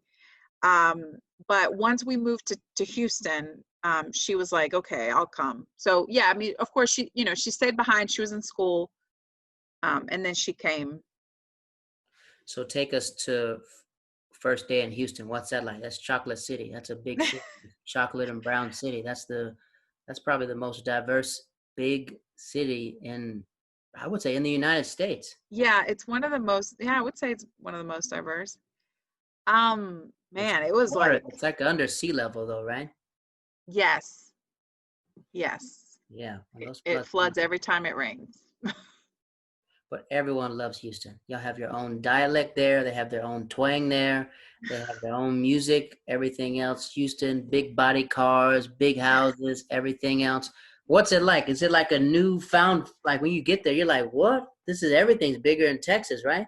It's crazy. Yes. Like, yeah, like, when we got here, we were just like, wow, like beautiful. The city is beautiful, right? But we were just like, the greenery, like, there's palm trees here. Like, we were just like, oh my God, like, that's tropical, and we're from a tropical country. So we were just like, oh my God, like there's palm trees. So it was just like, and then the skyline, like the buildings, but you're in a city, but at the same time, you don't feel like you're like in New York. Like in New York, you're in New York, but here there's it's like in Texas. Yes, there's a lot of space. 8-lane highways. Yes. Yeah, but that was like driving on the interstate here. Ooh, that took me like a month. I would have to say it took me a few weeks to like feel confident because Pedal yeah, to it's the pretty metal. scary. Pretty scary. Yeah. So hubby gets a job first, or you get a job first inside Texas? No, so he stays behind in Missouri, working while I come because I didn't have a job. Like no one had a job. So he's like, I'm gonna stay behind and work. You go, like, try to find something, right? So I guess I don't know. It was like a month or so, and then I found something. But it was like a 2-hour drive. Oh no. 2-hour drive, like one Jesus. way. That's 4 So hours a day. yeah, 4 hours a day. 4 hours a day. So it was like in that, like it was not in Houston. It was like in a city, like in a town way far away from Houston. So I worked there for like 3 months. It was another super stressful job. Like I applied for like a very basic position and they offered me like the boss position. And I'm like, are you even sure you want to give this to me? But like they had no qualified people.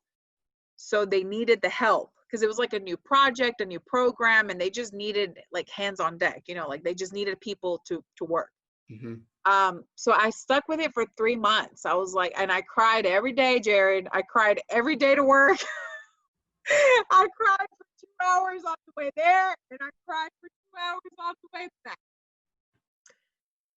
It was very stressful. It was a lot going on. But, of course, like I was very grateful and they were very kind to me. Like they didn't want me to leave and they were like, are you sure? Like, is there anything we can do for you? And I was like, no, but yeah. How did your parents adjust to Houston when they moved? Yeah, it took them a little while.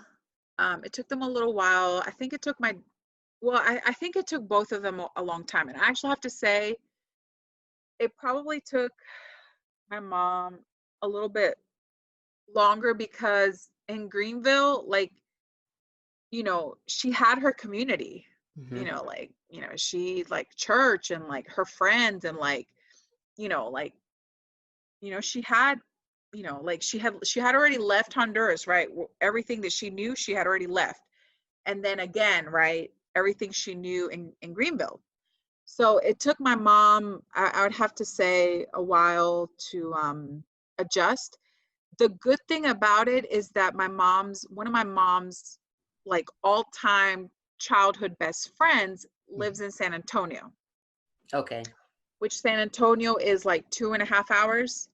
So we would have a lot of like weekends over there, or so she felt, so that was nice. Yes, that was nice that she had that.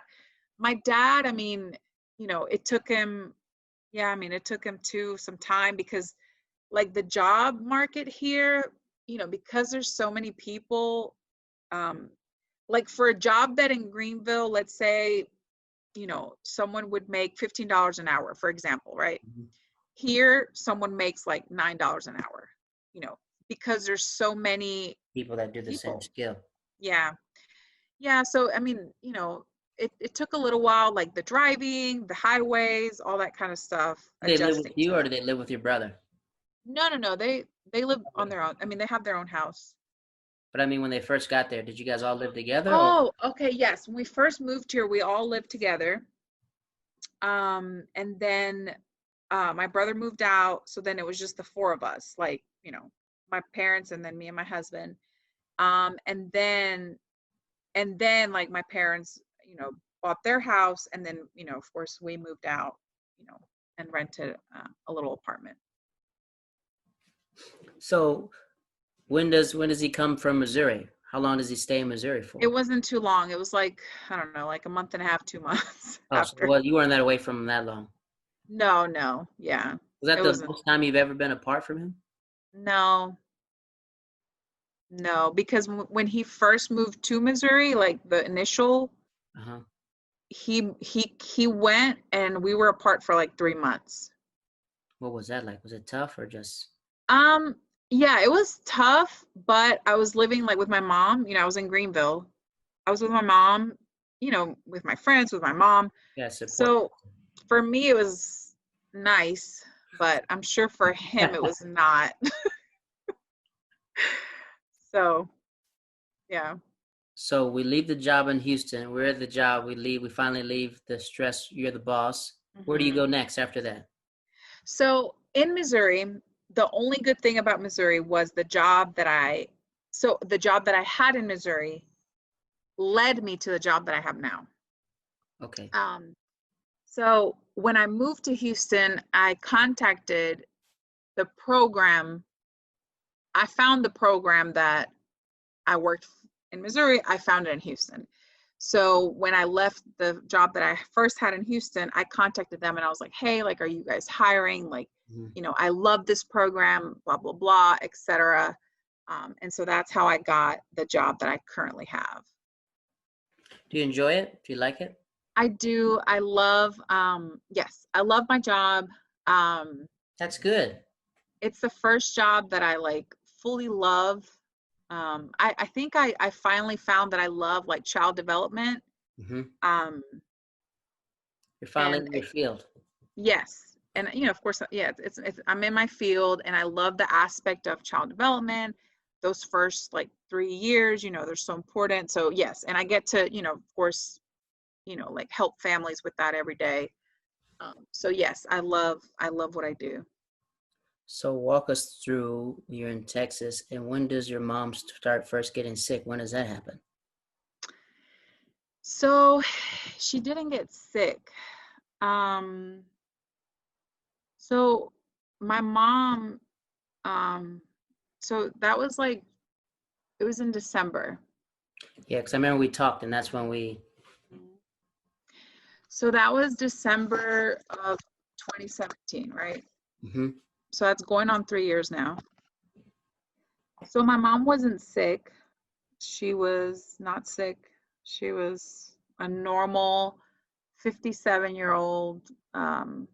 She went to her aqua fitness classes, 3 times a week. And, she had a very active lifestyle. So she wasn't sick. She had no illness, no chronic illness, nothing. It was just a normal day. It was a normal Friday in December out of all the months, right, of the year. And she called me, telling me that she wasn't feeling well. So I was like, well, should I head over there? So I called my husband and, he's like, yeah, you should go. He's like, you should go see her. Right. I was like, are you sure? It doesn't sound like it's serious. So I was driving, so I just changed my turning signal and I started driving. So I called her, I let her know I was driving. So like during all this time, like, I'm on the phone with her, like just talking about what she's feeling, her symptoms, but none of this is like alarming, none of her symptoms are like, weird. Right. And, at some point, of course, I let my brother know that she wasn't feeling well and, he gets to like talk to her. And then of course, like, we hang up, of course, the phone.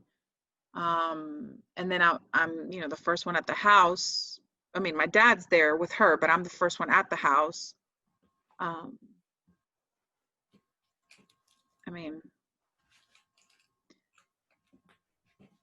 you don't know it then because they don't tell you anything, but of course there's like, ambulances there.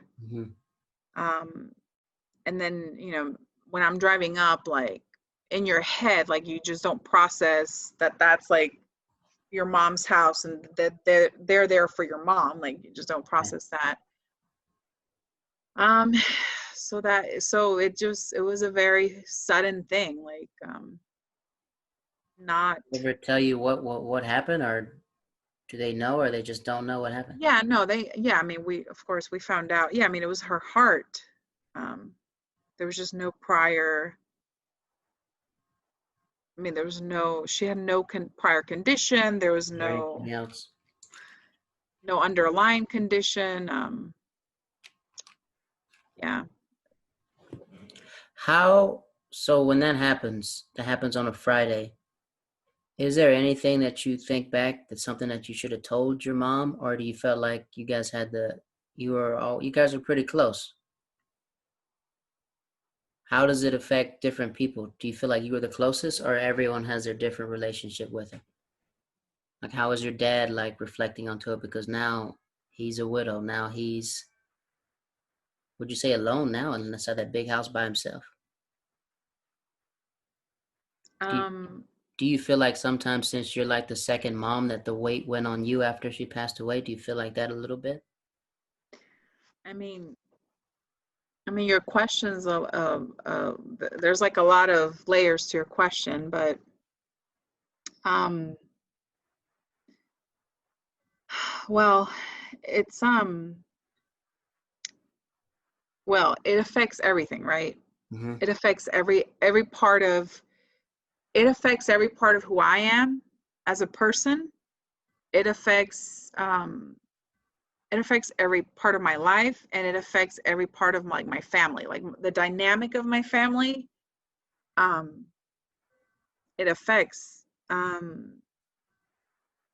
I'm sorry. Ask me one question.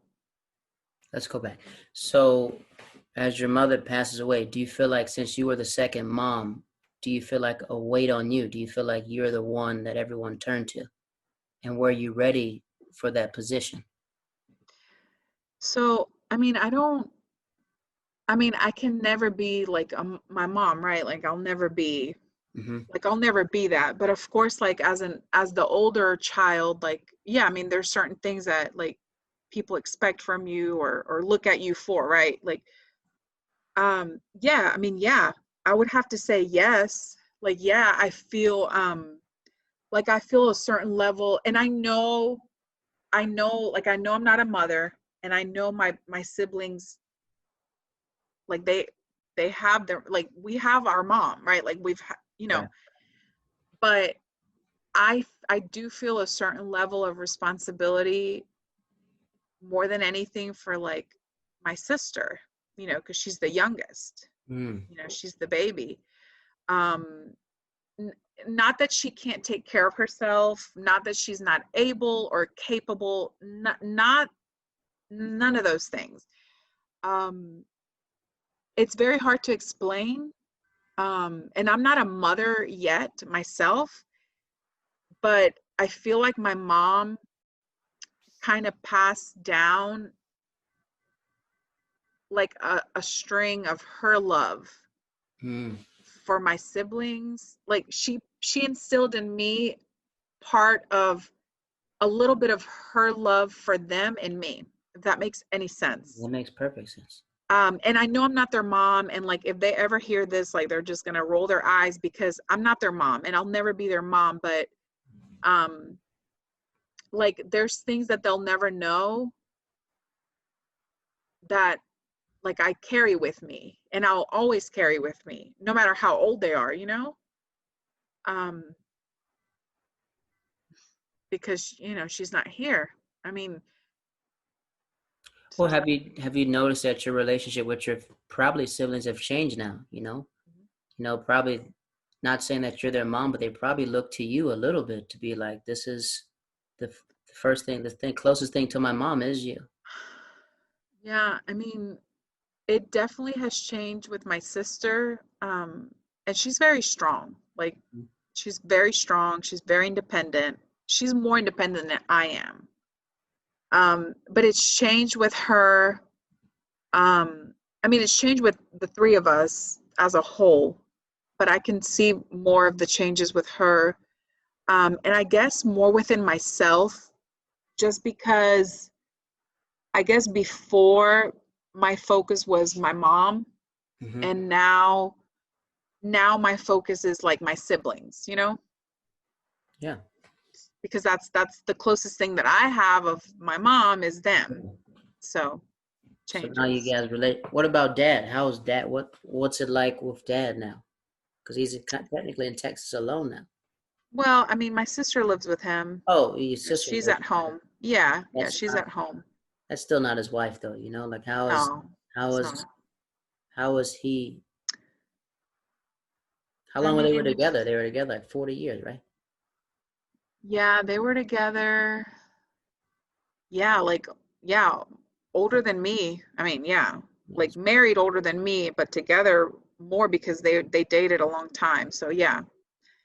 I mean, my dad, like, he's not very expressive. He doesn't express much. But it's just hard. Like, it's hard because everything went through my mom. Like, my mom was the filter. She was the filter for the whole family. So like any like it's like we're learning how to interact with my dad. Does that make sense? Yeah. And I know this is not the case in all families. Every family has their own dynamic.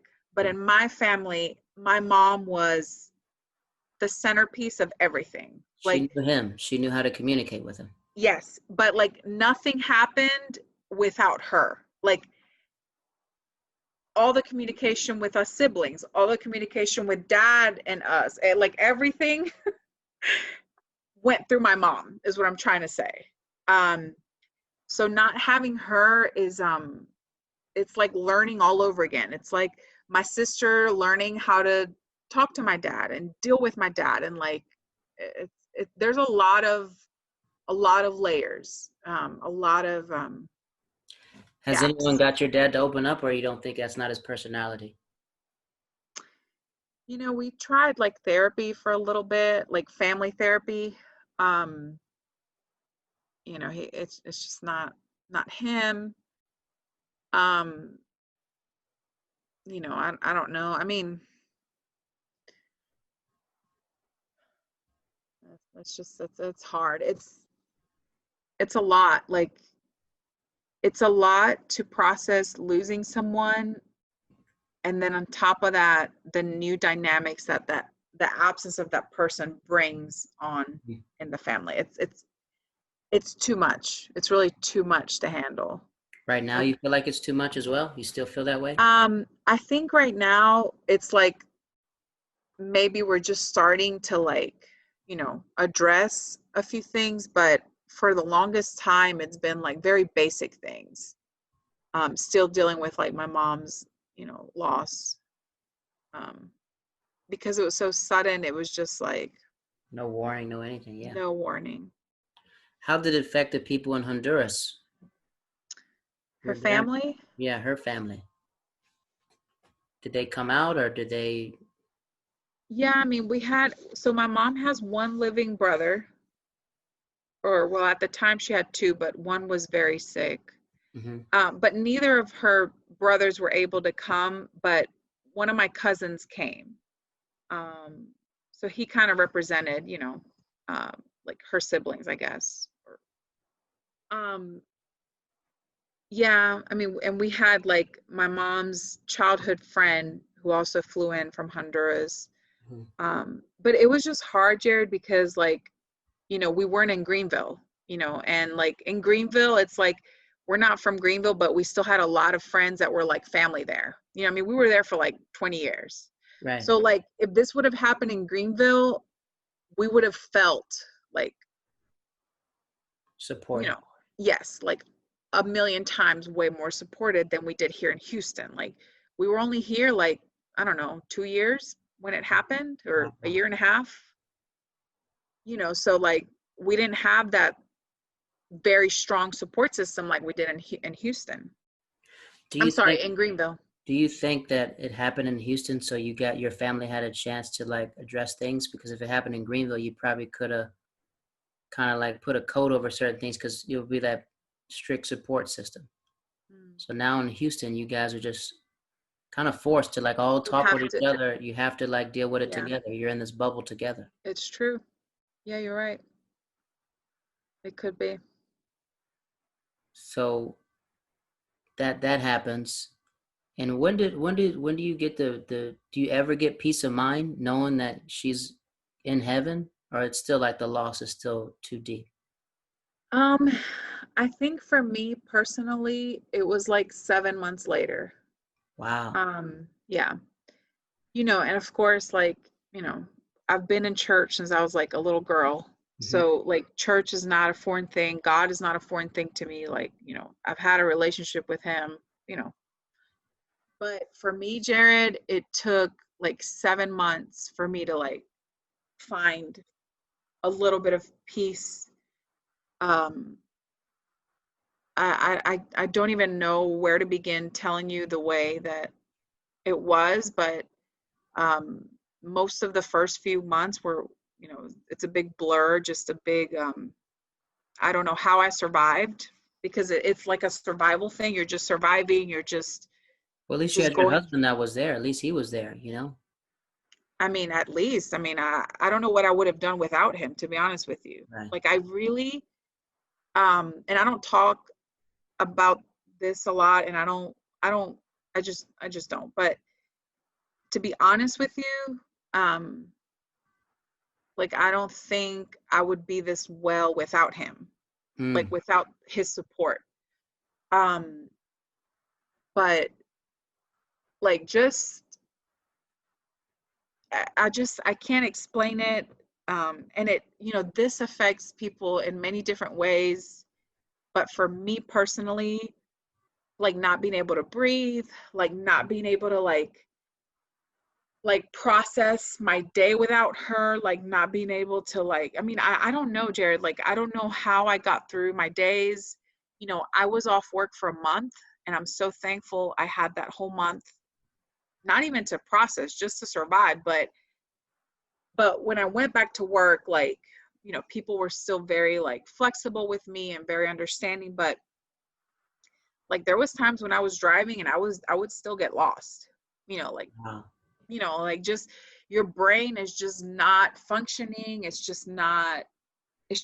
And to be honest with you, till this day, um, because I suffered trauma, and um, what we went through is traumatic. What I went through is traumatic, and your brain, because I studied child development, your brain, when it goes through a stressful event, it protects itself. So like I've forgotten a lot of things about my past, um, and it's because of the trauma that my brain has experienced, but it does it to protect itself. Because if not, Wow. I don't know what I would do. I don't know what my brain would do. Um, yeah, it's been a very long journey. It's been like I wouldn't be sitting here with you today if like what I'm saying is a year ago, I don't know if I would be able to have been sitting here with you Having talking like this. conversation. Yeah, like so definitely like it's been a very slow journey. It's been a very slow process. My mom, it's going on 3 years in December. Mm. And I cried this morning. And it doesn't have to be a special day. It doesn't have to be nothing. Um, but so yeah, it's a very slow process what I'm dealing with, and really what I'm going to deal with for the rest of my life. Yeah. But at least you got the memories that you can talk to your kids about, you know? Yes. You can cherish the times that you guys had. Yes, I have a lot of memories to share. Okay. So this is where we're going to transition, right? These are called the hilltop questions, right?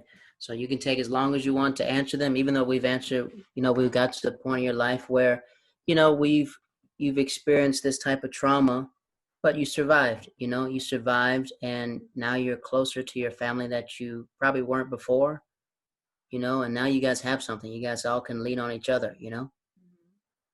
These hilltop questions, you can answer them any way you want. You can take as long as you want. They could be short form, long form, whatever you want. Question number one is, do you believe in God?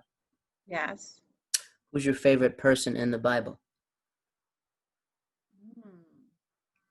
Job. Why Job?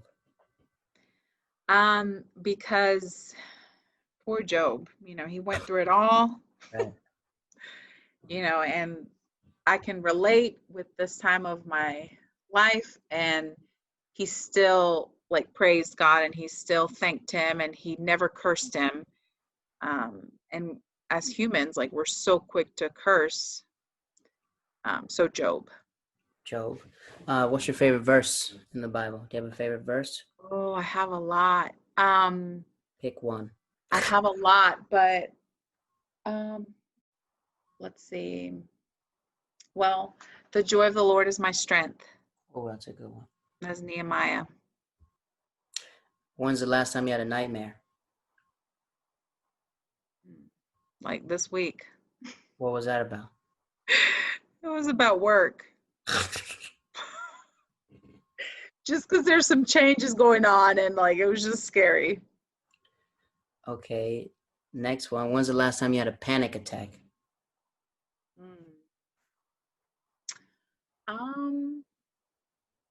I think it was a few months ago. Yeah, it was a few months ago, probably, I don't know, maybe like 4 or 5 months ago. What were you panicking about? Well, it was my mom. Mm-hmm. Yeah, it was just my mom, and it's those moments like those really, I don't know, I guess panic attack, crisis mode. I don't know what, I don't, panic crisis, I don't know. Yeah, but it was, it's hard to find something that helps you come out of it. Mm-hmm. But of course, having like, my husband around at that time, my mother-in-law was here too. So she was also like helping. But yeah, that was the last time I had one. Do you believe in soulmates? I do. I do. And what do you think happens when you die? Well, I mean, I'm not sure of anything.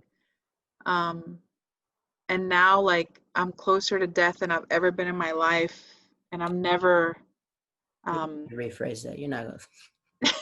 well, I mean, like I'm closer to, See, you saw it. You've seen the death. idea. Yes. Like I'm closer to, and I think about it way more. And I hope that what happens is, that you, I mean, the way you've lived your life and, who you've given your soul to, that what the Bible says is true, which of course, that's what you believe. That's what you believe. But our brains, it's just like as a human, like it's hard to process, right? Like wrap your mind around eternity. It's hard to process. And I know, well, of course I dreamed with my mom like really shortly after, and that gave me a lot of peace, and it was a beautiful dream. And I have no doubt in my mind, but I just don't know how that works out. I don't know how that process is. I don't know what it looks like. I have no idea, and I won't until I experience it. But yeah, I mean, I'm just sure it's like this amazing place that you just don't want to leave from.